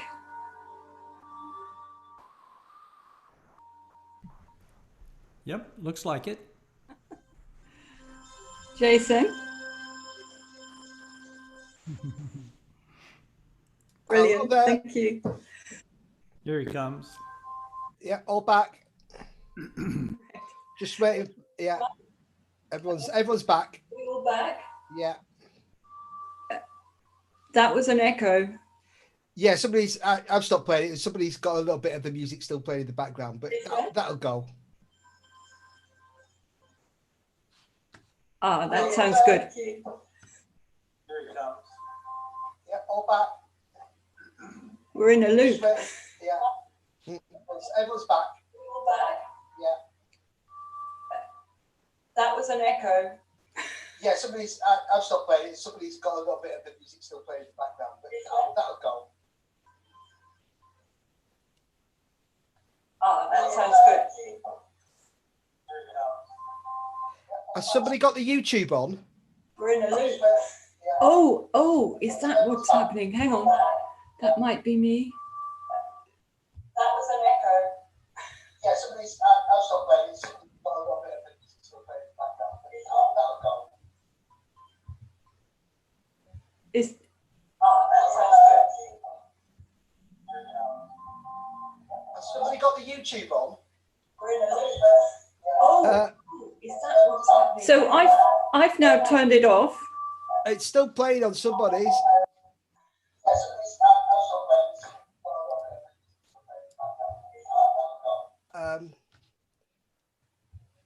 It stopped. Okay. There you go. That may have been my fault. I tried to see if there were any questions on the YouTube live feed. Right. I couldn't actually get into it properly, so I thought that yes, somebody put a comment tripping. Yeah, because there's a delay on the YouTube, so it's about 30 seconds behind the Zoom. Oh goodness, yeah. So that's what was causing the delay there. Okay, well, thank goodness we had you to tell us what the problem was. Yeah, you've been tripping for the next hour.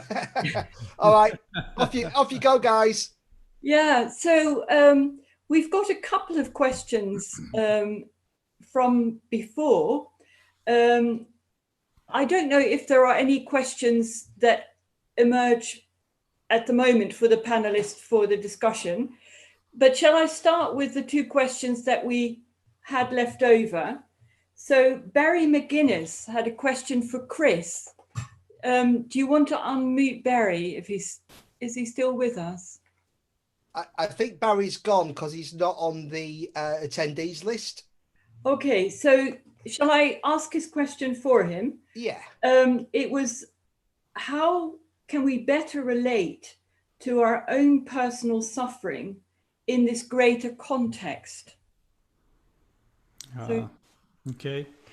Yeah. Suffering is one of those deep questions that keeps sticking in our craw, isn't it? Every time we think we find an answer to it or something which addresses it, it unfolds into yet an even deeper mystery. I think one of the key ingredients is several things. One is to recognize that some of our suffering comes out of our own deep history. It comes out of the kind of karmic samskaras, as Mick pointed to, the karmic carryovers from our previous lives. And we just have to see it through. We have to do better at working with it than we did before. But some of the suffering, I think, comes from actually the collective psyche itself, in that I think historically we have only recognized what I would call the vertical dimension of karma, or the dimension of karma over time. But there is another dimension of karma, and that is the dimension of karma related to space, which means that my circumstances and my actions right now are being influenced by all the human beings who are on the planet right now, and that we are all woven together into an infinitely subtle web of cause and effect. And that in that respect, some of my suffering is related to systemic suffering that is embedded in the psyche as a whole. Some of our suffering, I think, is related to our level of evolution as a species. That is, we are evolving individually, but we are also evolving at a slower level collectively. But in a sense, the common denominator of our mental herd creates kind of the limitations within which our individual lives exist. So that right now, we do not have full control over our bodies by the power of our minds. We know psychoimmunology is showing us that mind does influence our body negatively and positively, so we know we can influence it. We know there's a relationship, but very few people have sufficient ability right now, by the power of their consciousness alone, when they are confronting serious biological breakdown, illness, to be able to reach in and correct that and bring their body back into perfect health completely, simply by the power of consciousness. Some do, but many do not. But I think in time, we're getting better at it. We will be able to do that in time. So in this sense, the evolutionary limits of our species at this point in time are changing and expanding over time. In my sessions, I repeatedly saw that all of us carry within ourselves the aspects of our collective diseases, our collective psychological diseases and our collective physical diseases. So that I want to encourage us not to overly personalize karma. I think we have had a tendency to overly personalize it and to see it simply as the result of our soul stream, when there's a much more complex dance taking place in the background. So we have a disease. Maybe we brought this disease on ourselves. Maybe we didn't. Maybe this disease is just an expression of the genetic conditions that we live in, or the environmental conditions that we live in. We have to engage our disease and see it through as best as we can, heal ourselves as best as we can, confront the suffering as best as we can. And I think we can do so in the sure conviction that how we respond to suffering will influence our long-term well-being, the long-term well-being not only of the soul, but the long-term well-being of our species, of our extended family. Yeah. So I would expand some of the origins, our understanding of origins, and take absolute faith in that how we respond to that suffering is not wasted. It is conserved. It becomes part of the evolutionary journey. Thank you. Does either of you, Mick or Maria, want to add anything to that? Because it's a very interesting question. Yeah, you can go first, Mick. Go. Okay. You're muted, Mick. That makes a change. Need to be muted. No, I like what Chris is saying there about not overly personalizing the karmic element and the suffering. And there's also, the other side of the karmic thing is there's good karma. There's things we've done that are impressive. But I like the idea of this, and I think Chris puts it very well in the book, about this collectivity and this sense of, this belonging together, and that we're in something together, and the resonances that can happen across the spaces that we're in, within ourselves and between people. Just to add another dimension to the vertical and the horizontal axes, Kardec, which is kind of interesting, and I've got no way of verifying this, but he talks about when people are fully immersed in their shadow with no intention of moving out of it, that his view from the spirits is that there will be a host of spirits that have that same consciousness agitating an individual. And the way out of it is through the kind of inner work processes that we've all been discussing, which will then draw in other more benign forces. And when I read Howard Storm's work, and I realized, you think, well, there they are, those realities that Kardec was pointing to. And I mean, you know, for me, I'm always looking at where are the coherences between different narratives, although they look like they've come from very different places. So the idea then that also when we take that journey of taking that on and working on suffering, actually we're helping others as well by doing that. We become more resourceful, more resonant. We also, if we do our work thoughtfully, we can actually pray for those spirits that might be agitating people. Divaldo Franco has written quite a lot of work around this and is publishing on it, and, you know, very interesting guy. So this is all in the psychosphere as well. And again, it might seem out of a lot of people's comfort zones, but, you know, I've had sort of experiences where I think, you know, my suffering has been increased and I've felt things all around me. I'm quite sensitive to that sort of stuff.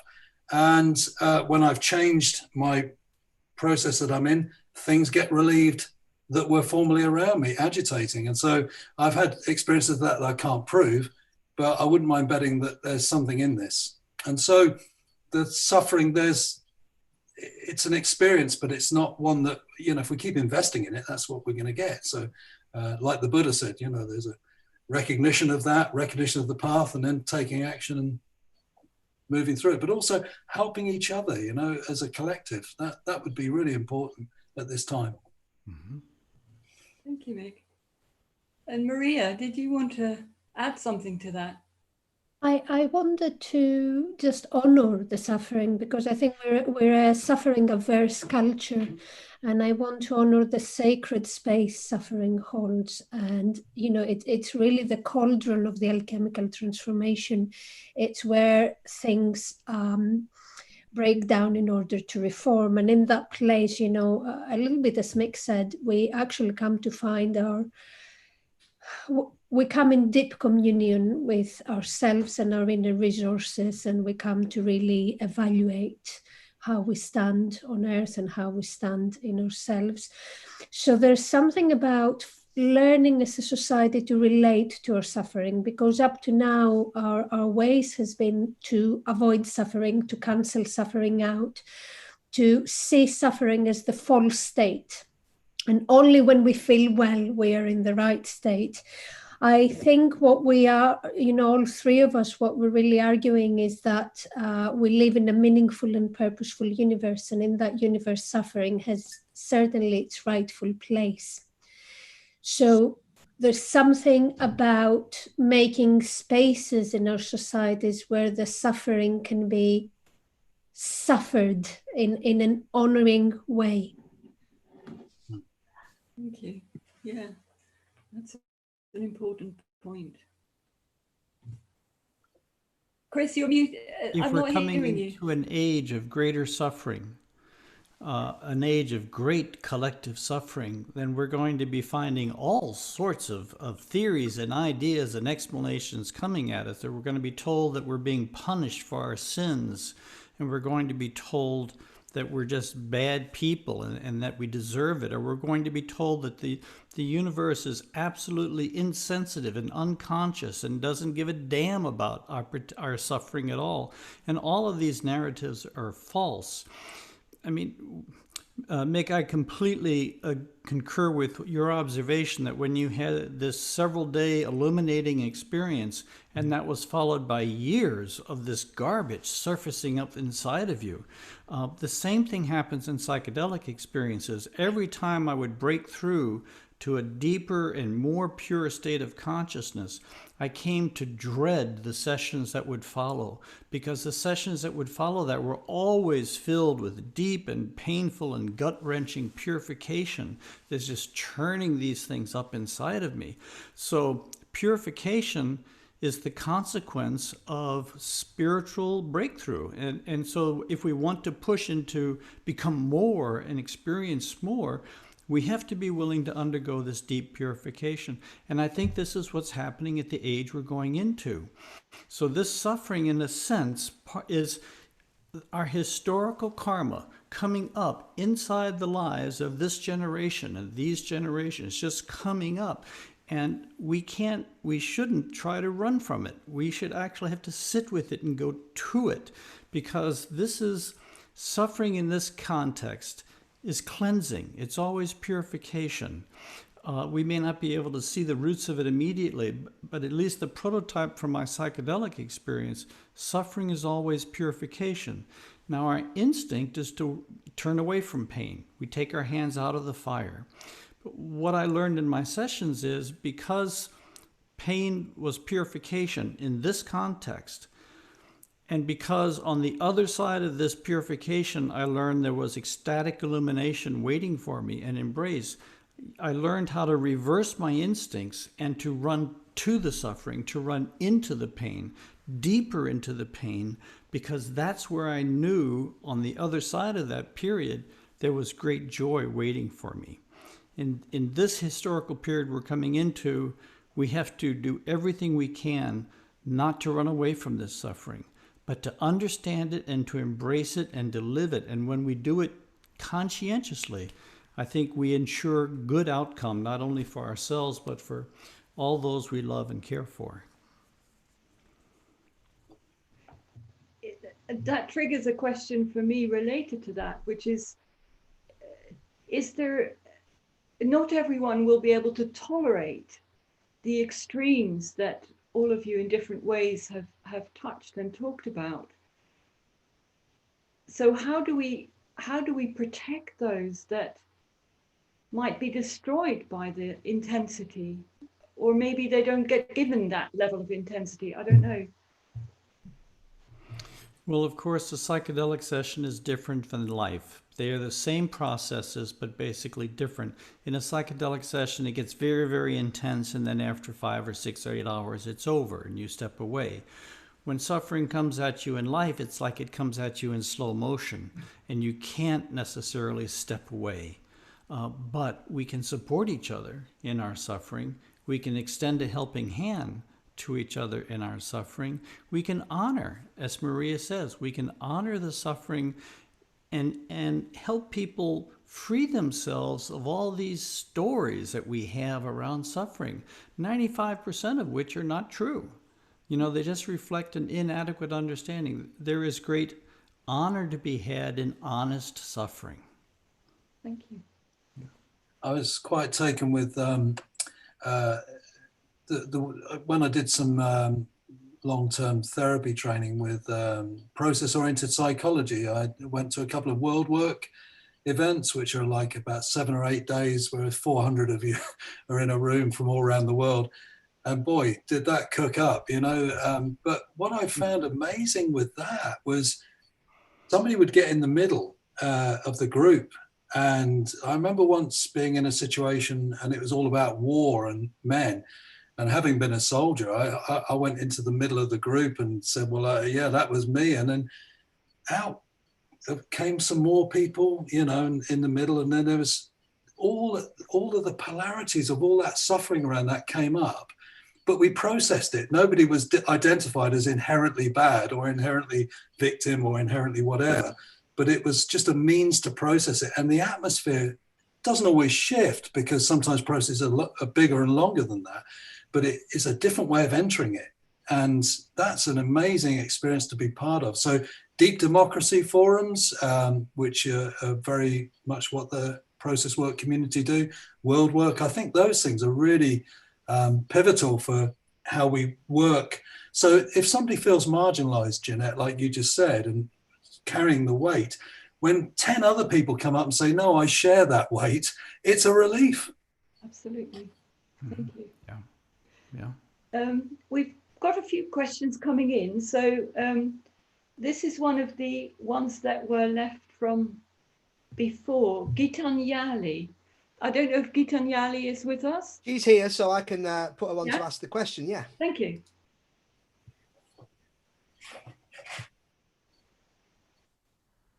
Hello, can you hear me? Yes. Oh, okay. My name is Gitanjali. I'm from Australia, and it's nearly 3 o'clock here in the morning. Chris, you were talking about the future human And the way I heard you was that within this century, the worst of our suffering will happen and we will begin to wake up, or we won't. But it's going to still be a long process. And I'm wanting to know, how distant is the distant future for the future human that you talk about and I long for? Yes. I don't know.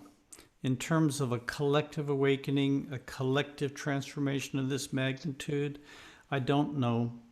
But I think that this process is going to deepen and it's going to accelerate.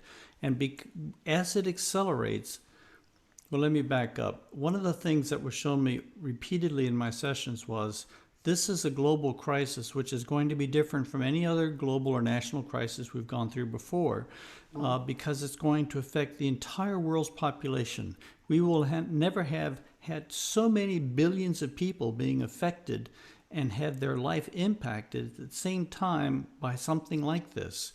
And when so many billions of individuals are experiencing a kind of pain and disruption, it influences not just their personal psyche, it influences the collective psyche, which holds us all, so that all of our pain and suffering is sort of hyper-energizing, hyper-stimulating the personal psyches, but the collective psyche.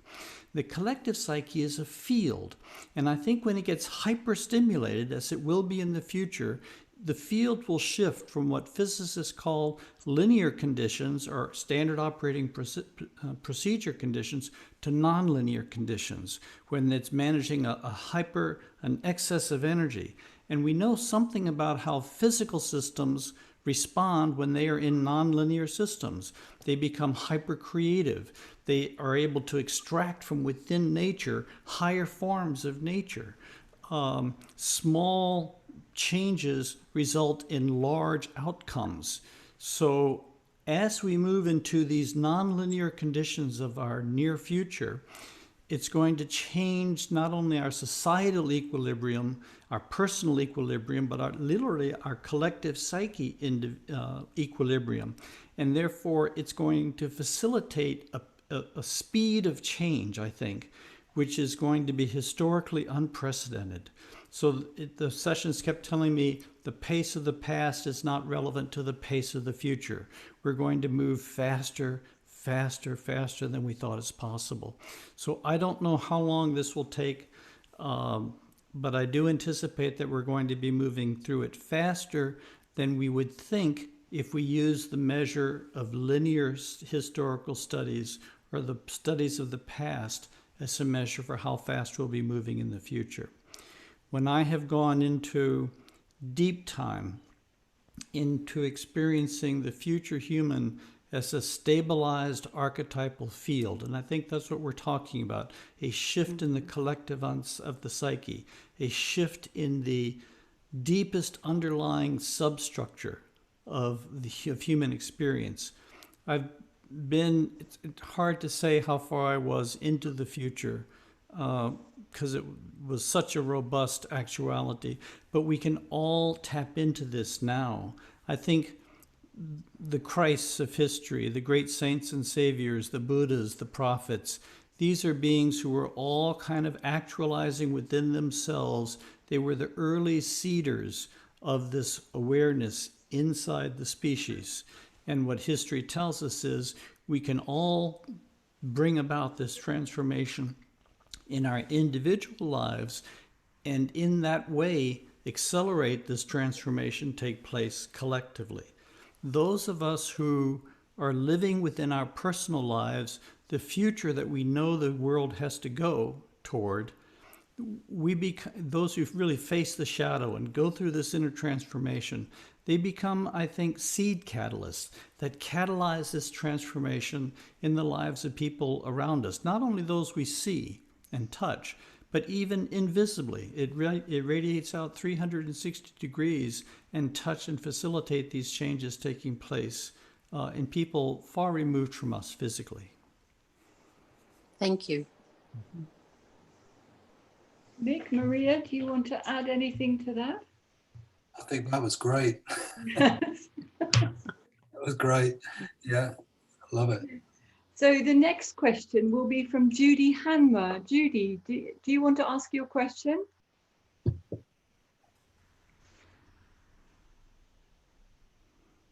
Yes, can you hear me?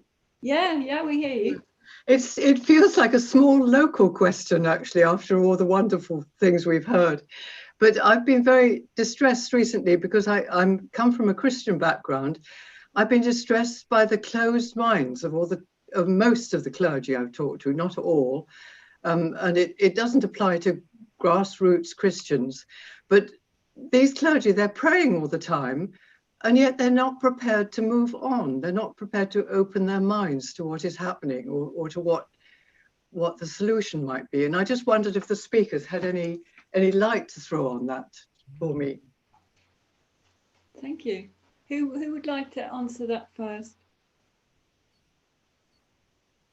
I don't mind having a go. Yeah. Yeah, I think it's a really reflective question that, you know, it's one of these, we have our institutions, and our institutions are always slow to change, and they're always beholden to rules, laws, histories, and all the things that make up this completely mad culture that we're in at the moment, which something needs to shift, but institutions are slow to shift and even be responsive to change.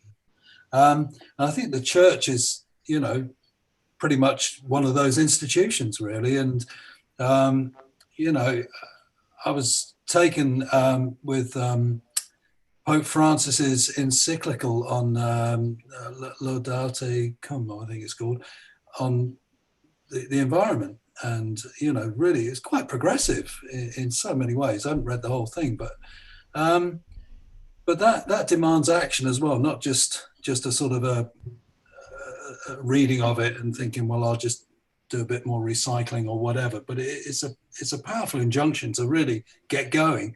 So I share your frustration, Judy, and I just wonder if the grassroots of the church could give feedback up, because, you know, these institutions are also, people are leaving them. So, you know, it's very difficult to give feedback up because it's not accepted. No, that is the well, I guess one of the feedback loops is when people leave.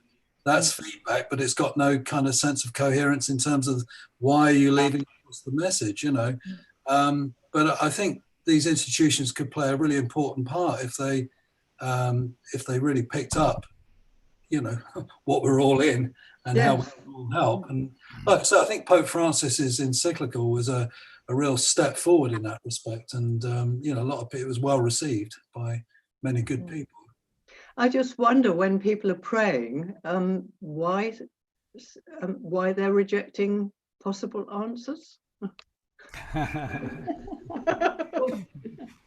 You know, Judy, I taught world religions for decades, and so I was with my students and we processed their religiosity and their spirituality. So I have collected lots and lots of anecdotes and whatnot, and so many of the students, and I know that good people have been nourished by their Christian roots and religious roots of different forms, that they find ways in which their spirituality, which I think is a natural, organic process, their spirituality can be nurtured in religion. But I would say that more often, the more common story is that their spirituality has been damaged or dampened, or there's been a failure to thrive in religion. And when I look at this from a larger perspective, this is just my personal 2 cents, I think all the religions in the world today are in the process of getting very old. They've been around for several thousand years. That's about as long as religions tend to run through history. I mean, the faster we go in history, the shorter the lifetime of religions are. They're several thousand years old. They're reaching the kind of elder years.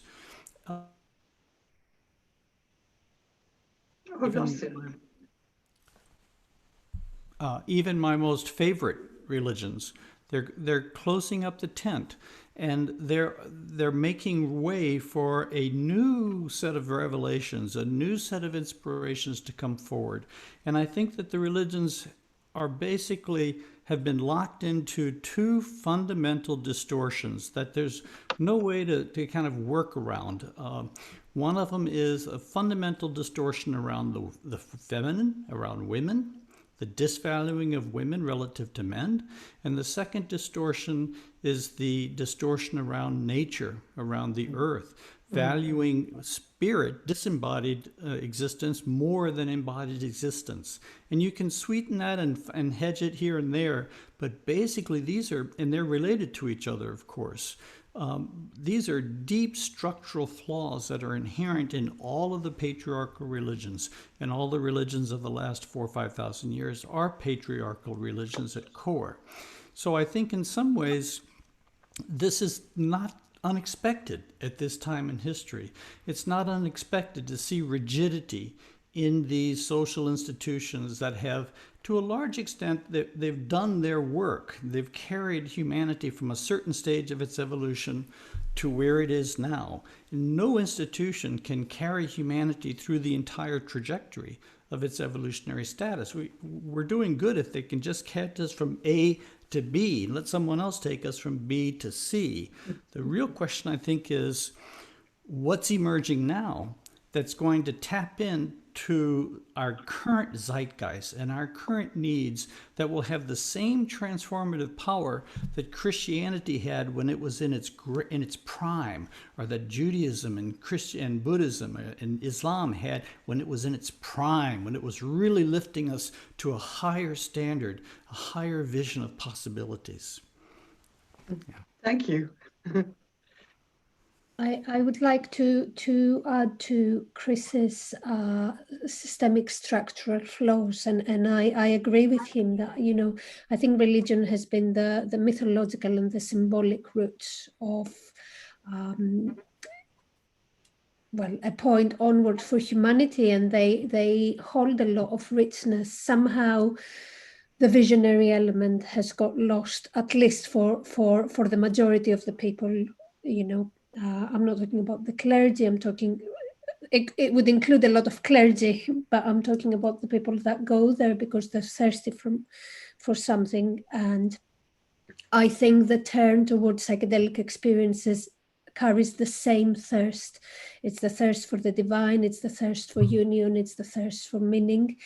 But I think one of the other really significant flaws of the structure of the church, and that would be on any church, not just the Christian church, is that they are fundamentally aligned with the light and the good, and they turn an enormously blind eye to their shadow, and it is their shadow that's catching up with them. And if we look at all the major religions in the world today, you first see the shadow and then the light that they were supposed to be upholding.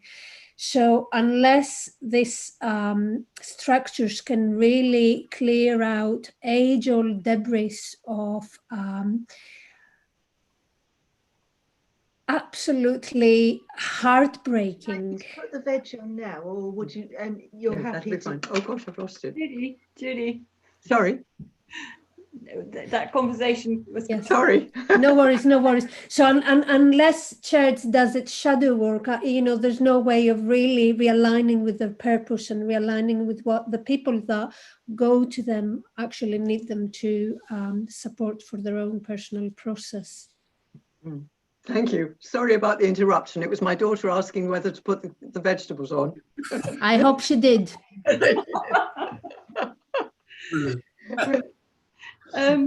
Thank you, Judy, for that really good question, and the answers, of course, as well. We have another question here from Chrissy Gray. Chrissy, do you want to ask your question? Hi, yeah. My question is, do any of the panelists believe that extraterrestrial races will play a part in the evolution of consciousness on the planet, on the Earth?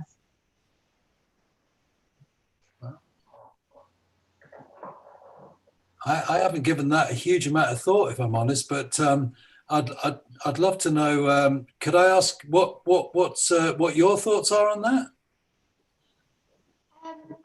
I'm curious. I believe that there are extraterrestrial races. I have heard that, you know, various people have channeled information, and that they are saying that the extraterrestrial races are getting ready to, you know, come in and help us. So, but obviously I you know, I've had visions of extraterrestrials, but I've not had communication with them. So I'm just more curious than anything. Yeah, I've got to be honest, I've not studied that in great depth. I mean, Jung kind of went there a bit and sort of, you know, spoke a bit about that. But in terms of what you're saying, in terms of the active participation to help humanity and the world, yeah, I haven't really given it a lot of thought. But, you know, I'd never say never. You know, you never know. Thank you. I mean, I don't know if anyone else can. Yeah. Chris, we can't hear you. I'll throw in a bit. I have no difficulty believing in the existence of higher consciousness forms in our universe. I mean, there's so many star systems, so many galaxies. It would seem a statistical improbability of the extreme if there weren't intelligent life out there in other forms. And since our corner of the universe is relatively young compared to other parts of the universe, I wouldn't be surprised if they weren't more advanced than we were in many ways.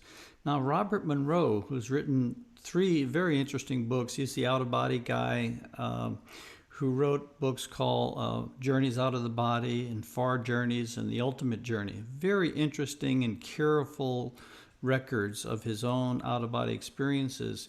He describes contact with various extraterrestrial civilizations, and he says they are gathered and watching, that they have gathered and are watching what's taking place on Earth.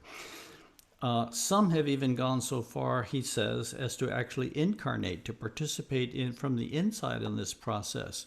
Personally, my personal hunch is that they're not going to intervene in order to change the outcome or help us through this process. And that is, we have created this dilemma on this planet. It is an evolutionary dilemma. We have basically created a civilization on the planet that is basically created out of a species working out of the egoic level of consciousness, which is we have self-awareness. And the ego, in this respect, is a beautiful, beautiful phenomenon. I don't want to speak badly of it at all, but it is the nature of egoic awareness to be cut off from other living beings, to be cut off from other patterns of consciousness within the universe. And therefore, we have to outgrow the history and the constrictions which created that history. And we can't outgrow it if somebody steps in from the outside and fixes something for us or pushes us over. This has to be an organic coming up from within, and rather than something which is facilitated from without. It's really like healing, where you can't throw drugs on it from the outside. You have to heal it from deep within the systemic foundation of the body. And in this case, the body is humanity itself. So I wouldn't look for too much outside help. We have to save us from our own work. Okay. Thank you, Chris. Maria, do you want to add anything? I wouldn't really have anything to add to that. Thank you, Chris. Thank you. Yeah, thanks, Chris. Interesting question. Thank you. I think that's probably the last of the questions we've got. There's some interesting comments.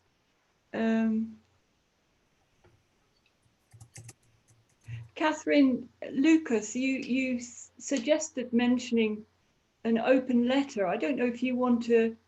So I can see we've got a question from Kat. Okay. Q&A. Let's take. So I'll put her on.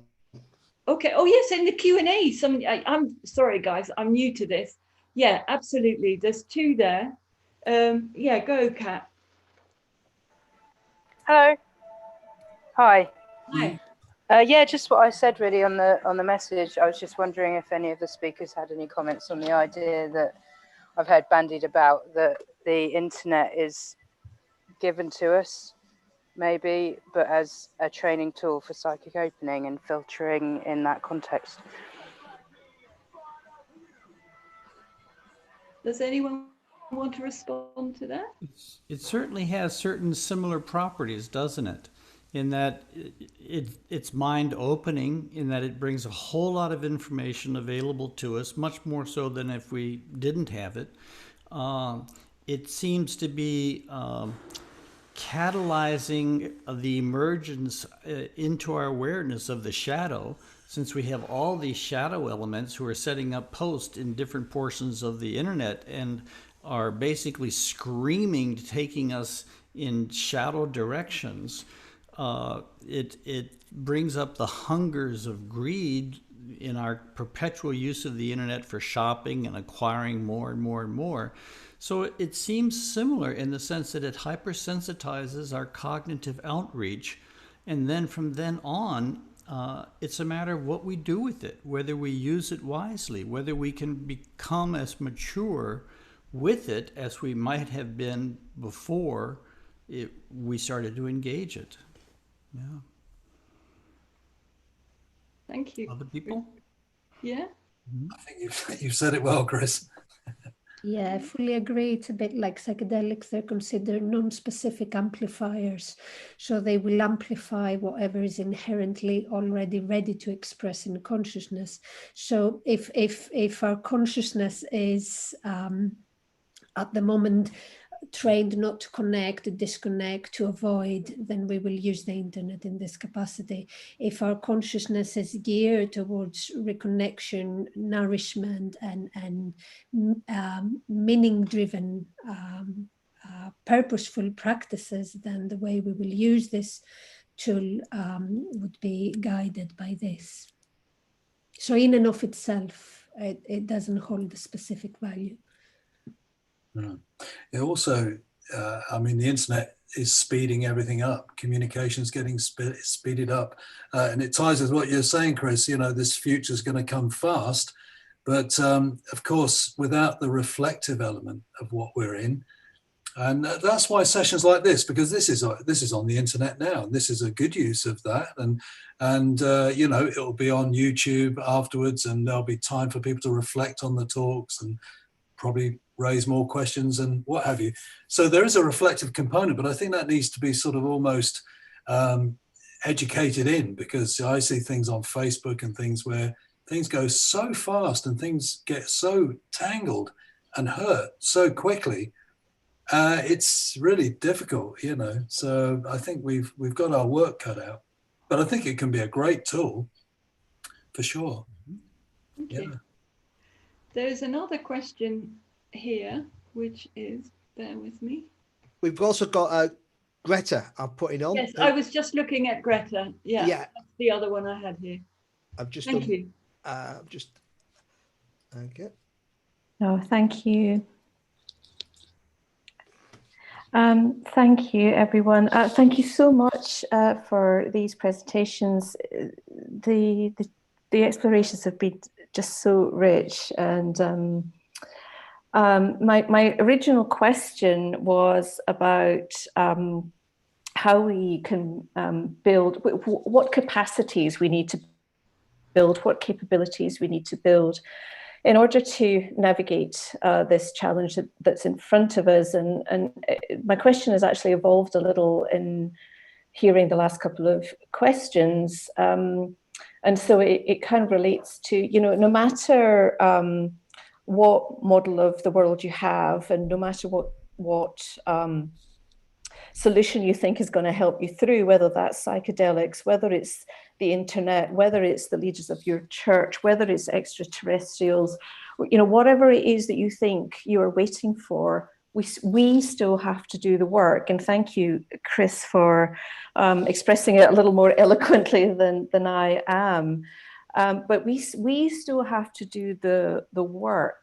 And I was listening this week to a summit, a collective trauma summit, where there have been some extraordinary exchanges around the nature of the collective experience of trauma and the collective expression of trauma. And there was a question last night from one of the speakers who was just reflecting as he was speaking about how do we be with the impossibility of this? I'm sorry, my clock is chiming in the background. I apologize for that. Yeah, how can we be with the impossibility of it, the enormity of the challenge, the pace that it is happening at, when our structures are falling away, when we are moving into the in part of the in, through and out process that I think all of our speakers today mentioned. And so my original question was about what are the key capabilities, capacities that we need to develop, and that perhaps some of us can teach others to be able to navigate these times. What a good question, and a hard question. Mike, you go ahead. You shake a shot at it first. I mean, the thing that I always follow what pops up in me, and it may or may not be relevant, but if it pops up, it's popping up for a reason. But I think the Red Book by Jung was, it's not the answer, but it certainly shows out some really wonderful territory for, because you're implying what needs to be done, Greta. And, you know, when you think that what Jung did in that book was develop a methodology called active imagination. That's how it formed in that work. And the integrity was because he went inside and he didn't marginalize anything. I know there are many versions of the book, but it was just a complete iteration and progression of the work. But what he did was he honored everything. And if you've read the Red Book, there is some pretty heavy duty stuff in there. And yet there's also encounters. I remember once in his active imagination, he meets a red devil who's befriended a monk. And in his visionary journey, they both are shocked when they see him. And he's shocked at their shock. And then he looks down and he's covered in leaves. And he can't work that out. But the way I read that is he's doing the work of integrating the opposites, and he's sprouting his true nature. His nature's coming out of him. And they haven't seen that because they're dependent on each other. They're in the dualistic mode of the religious one and the shadowy one, or whatever you want to look at it, you know, the monk and the devil. But they get shocked when they see these leaves growing out of Jung. And I think he's done his work, and he's doing his work, and he's getting in touch with his nature. And so there's your active imagination. I think the next thing is to then trust that. Where could you have a conversation like this in your place of work? Take it out and go out there. And that's what, I mean, I think many of us have done. That's what I've done in my academic publications and books. I've gone right out there and put it all out, the difficult stuff, and start to have conversations with that. And you have some amazing ones, and then other people think, I don't think I want to know this guy. but then actually see that that's part of a bigger process too, the great work that we're all in. And if we had a collective narrative, but that'll only happen if we do it, each of us. So all of these seminars, all of these events that we're turning up to and sharing and having courage to do that. The word courage has the root meaning of the heart, cœur. So to have heart and to share our truths and to then be emboldened by that and work out our differences and find our commonality in relation to self, other species and nature.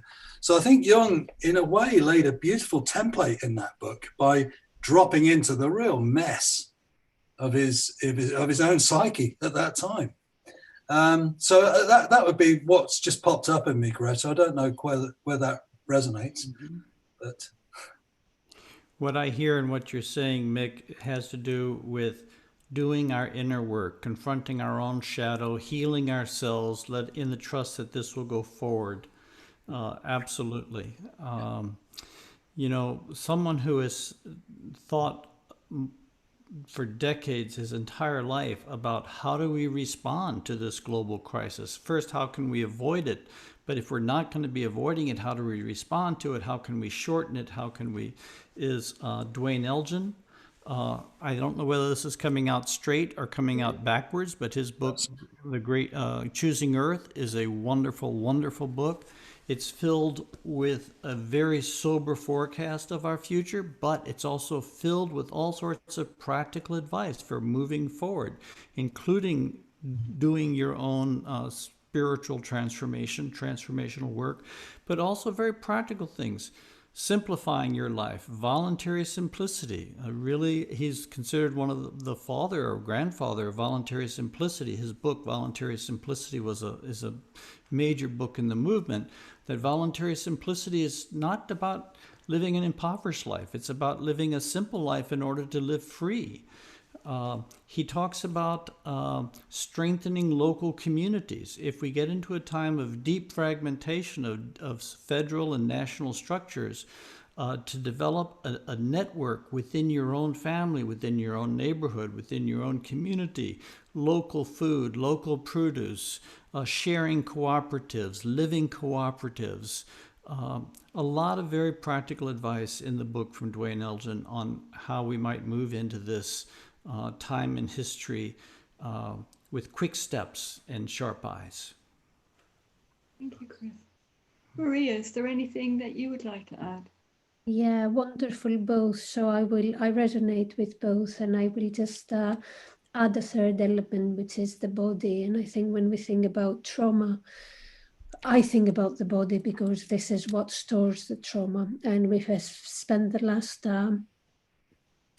I'd say certainly 70 years moving further and further away from feeling our bodies, from knowing our bodies, and from knowing that our bodies actually know. I practice as a systemic family constellator, and I have grown in my reverence for the capacity of the body to cut through time, to cut through place, to cut through gender, and to just really share its wisdom with us. So if we think about the body, the personal body that holds the collective trauma, and the collective body that holds the collective trauma, and that is remembering the body of our planet, the body of the earth. So if we move in our body, then we have time to somehow do what Mick talked about earlier, when everything goes so fast. How can we make space and time to really catch up with what is happening? So there's something about catching up with ourselves, catching up with our breath. But then the body is the root. The body carries the DNA of our ancestors. The body carries our lineage. The body has come from events and connections and stories that have happened into the very distant past. If we can start tapping into our body, we can start tapping into all the resources it holds from way beyond our time. So an embodied presence is going to be a really important resource as we move forward and navigating quite turbulent times, alongside a mindfulness, a capacity to really stop and touch base with what is happening around us, what is happening inside us, and who we are in all of that. Thank you. I just noticed Lucy's just said, and maybe in honor of the feminine, we should call it play instead of work as well. Making some room for play. I think that's right. Inner play. Yeah. Very good. How to play and the great. Very good. Lovely. Yeah. Nice. Thanks, Lucy. Thank you. And thank you, Greta, for your question. Do you feel that's answered it? Just wonderful answers, thank you. And I've been scribbling frantically, taking notes on some of the key aspects. And I really want to honour something that was said right at the beginning, which was about honouring everything, because I think that's a capacity that has not traditionally been done. And I think it's hard for people to do that, to really stand and be okay with honouring everything, because I think when we can do that speaks to the collective nature that the speakers were also talking about, and being able to relate as an individual into that collective. And so I think there's a richness just in that phrase alone about honouring everything. And the body, absolutely. I think we need to come home to the body much more than we are even aware of right now. So thank you all, three of you, for such rich contributions. Thank you. Thank you, Greta. I want to second that as well, Maria and Greta's point, because, you know, the word incarnation has the word carne in it. Carne is flesh. So to be incarnated is to be in your flesh. And of course, flesh isn't just dense matter, it's spirited as well, you know. So I think there's being incarnated is quite something. You know? And Mick, I really want to honour your love of etymology. It's a love of mine as well, and part of the work that I do, the psychotherapeutic work that I do, uses language a lot, and I refer clients a lot to look at the etymology of the words that they're using, and I've just loved how you've woven that through your contribution today. So thank you. And courage, you mentioned courage, absolutely, of the heart. Thank you. Thank you, Greta. I wonder if there are any other questions out there that anybody wants to add. Jason, have I missed any that you've seen? Well, there was one from Catherine, and you were talking about that, and Jason said there's some on the Q&A, but Catherine on the chats was mentioning a letter that I co-authored this with Catherine and Paul and Kylie, but maybe Catherine might want to say something about that in relation to what we're saying. That would be great, Catherine. Catherine. Is that Kat? No, it's Catherine Lucas. I don't see her on the attendees anymore. Oh, okay. Yeah.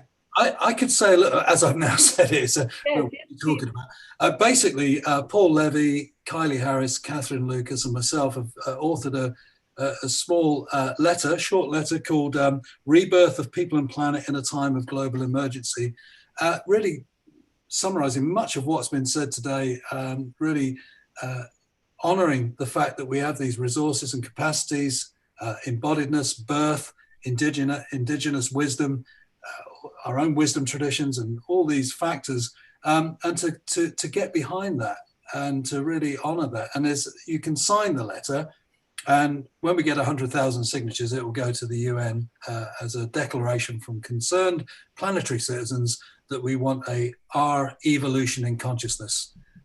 So, you know, come on, let's get on with it. So that's something we've done, and we've got a load of signatories, some good people on it, Stan Krippner and other et al. So some good people behind it. And maybe if I send you the link at some point, we could send it out to all the delegates. Jeanette? That would be great, absolutely. Yeah, lovely. Thank you. Yeah. Thank you. There is a question from Kylie has come in, Kylie Taylor. Do you want to ask your question?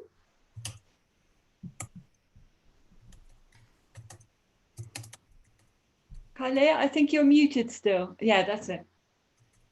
I'm here with Kylie. My name's Jim Schofield, Kylie's partner. And so the question, we've been listening together, so you have more people listening than you probably imagine. But I know this is a kind of a sensitive question, or delicate in some ways, but it just keeps popping up as to whether any of you have any insights into what limitations there might be to the, amount of humans that can survive on this planet and still be in harmony and embedded in nature.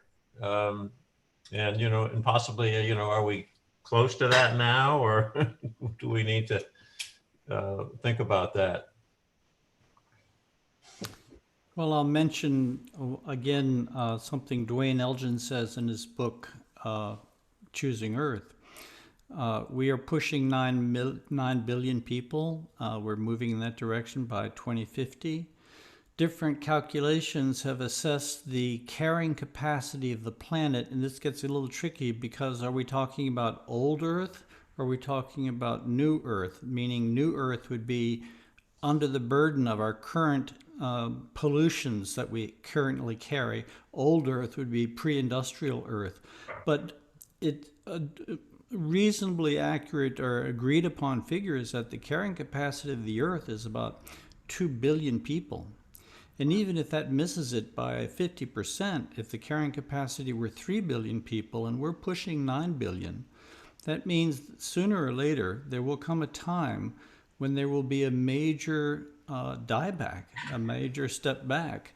And that's why one of the things he looks towards or points to is what he calls the great dying. Part of this great death is not simply a spiritual, but the great dying, a major retrenchment of our population.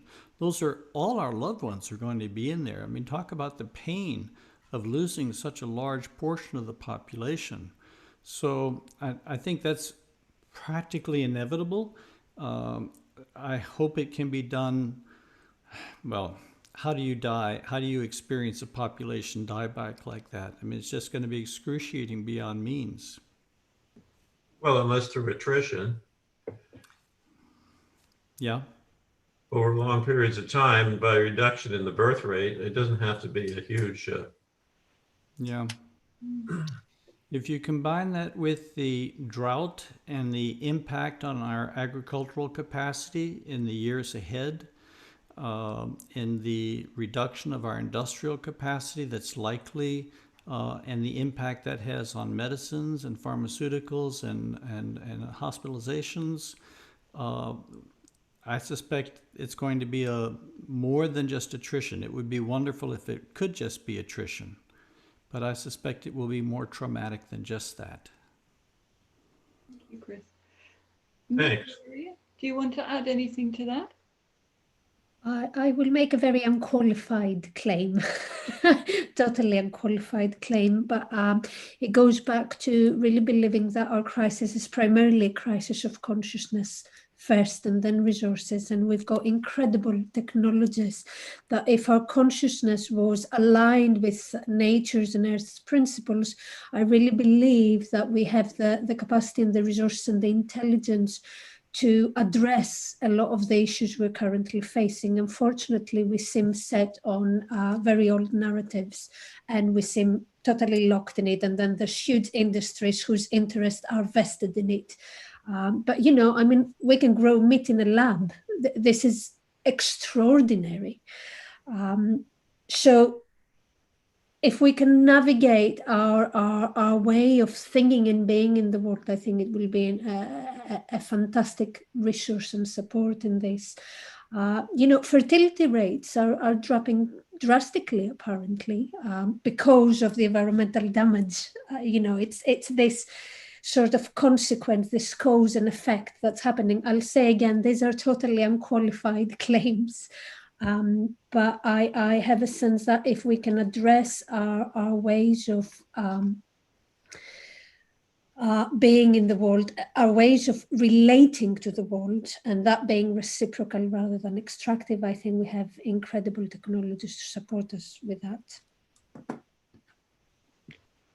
Thank you. And Mick, anything you want to... I just yesterday watched a film which blew me away by the Food Revolution Network. Has anyone heard of that?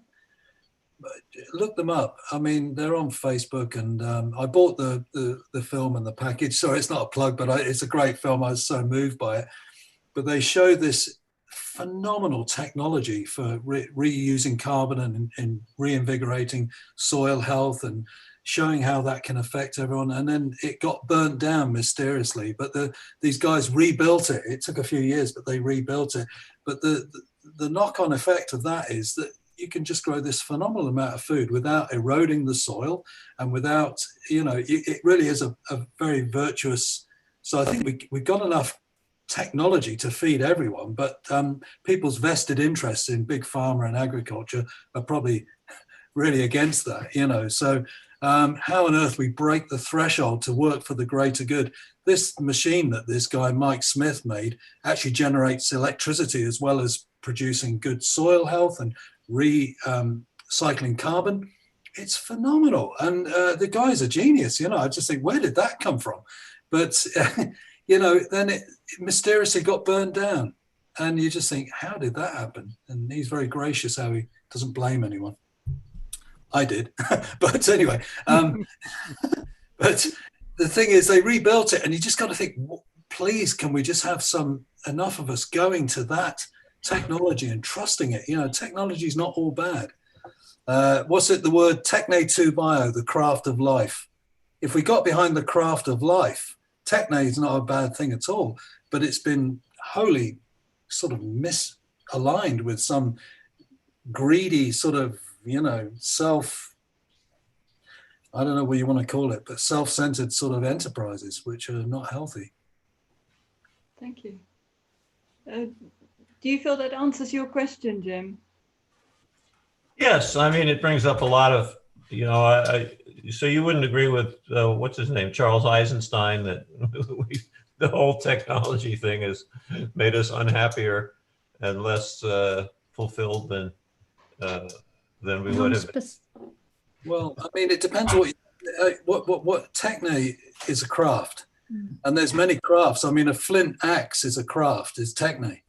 Not all technology is bad. Techne's been with us right from the minute we used a small tool to just improve a little bit of our everyday life, and that changed our brains, and everything was just a phenomenal sort of engagement with our environment. So techne, I think, isn't bad, but I think it's become out of control for vested interests, which are not always for the greater good. But I'm not anti-tech, but I'm not for certain areas of tech either in the way they're being used. And it goes back to what Chris was saying about the internet again, that non-specific amplifier. Thank you. I think we're sort of hovering towards, we've got a little bit more time. There's one more question, I think, by Gitanjali. You put a different emphasis on that, but the name, repeat your name again. I got it wrong. Gitanjali. Gitanjali, thank you. Yes. Do you want to just say what you put in the question column? Well, what I wrote was population reduction question, soul rotation question. Given that we're now 8 something billion population, I'm assuming the souls, look, this is probably extraordinarily simplistic, but I just see, are we going to do soul rotation if we have big population reduction? And yet I'm an old lady, so I travel around and I see the changes that are happening in my area, and I see farming land that is now totally covered in concrete with housing and whatever, and it distresses me. So yeah, population reduction, soul rotation, and what's going to happen if we keep our 8 billion, what's going to happen to the earth, the land, the green stuff that's being destroyed. Okay, that's enough. If anyone's got any comments to make, please. May I just make a observation on the soul and body, that relationship, because I wrote a book on reincarnation, and this is a topic that comes up often in the reincarnation discussion.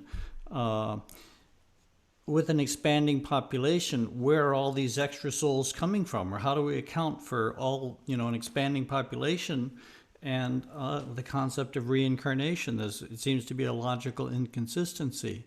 But there's no real logical inconsistency. Let me give you just a simple metaphor. This is about the growth of population, but the same thing would apply to a declining population. I teach at a university, so I'll use that analogy. If you lived on campus and had a campus population of 5,000, you lived on campus, you never left campus, you would find that there would be a pulsing in the rhythm of the students. They would come in large numbers and they would go away on breaks. They'd come in large numbers. But if the university were growing from 5,000 to 7,000 over a period of time, you might ask yourself, where are all these extra people coming from? But of course, there's a much, much larger population surrounding the university, and that's where they're coming from. There's no direct correlation between the number of souls on Earth at any one time and the number of souls in the universe. There may be billions and billions and billions of souls in the universe queued up waiting to get in line to take advantage of the opportunity to incarnate on this planet. And likewise, if we have a contraction of population, that doesn't mean these souls are going to be banished into non-existence. That there is in a sense, there is a civilization to the spiritual world. There is a structure to it. There is a coherence to it. And it just would mean that there would be fewer souls incarnating on Earth at this particular time. But that wouldn't mean that they would cease to exist. And it doesn't mean that there aren't other systems that they might choose to incarnate into. So. Well, I said it was a very simplistic question. I recognise that. And maybe we've got other planets or right through this wonderful universe that we can incarnate on. Yeah. Yeah, that sounds good. Yeah. I'll make a pitch. I'm reading Chris's book at the moment, Life Cycles. It's a great book. I'm really enjoying it. I would like to say as well, just the idea, having studied Kardec's work recently, I'm a recent to his work. What I get a sense of, having read that, is just how precious this life is, and how precious it is that we're in. And to really use all of our resources and capacities and potentials and possibilities to make the best of this time with all that is going on. And, I understand how tough it is and how there's a lot of grief and there's a lot of despair. And, he's quite challenging read sometimes, because he says despair is a form of suicide if you just get locked in that. And I'm thinking, wow, that doesn't hold your punches. But actually, when I examine that statement, I think, crumbs. We've got to have our grief. We've got to have our work through all the difficulties. But at the same time, realize that we're here. And as Chris has said, we're here at this time to do some really important play, to pick up on Lucy's point, dash work. And, to really make the most of what we're in. That strikes me as a really important message. Thank you. Maria, anything last minute thing that you want to add? No, that's perfect. Thank you. Yeah, I think that probably just about brings. Oh, thank you, Gitanjali, for your question and observations. Does that complete it for you? Thank you. Yes.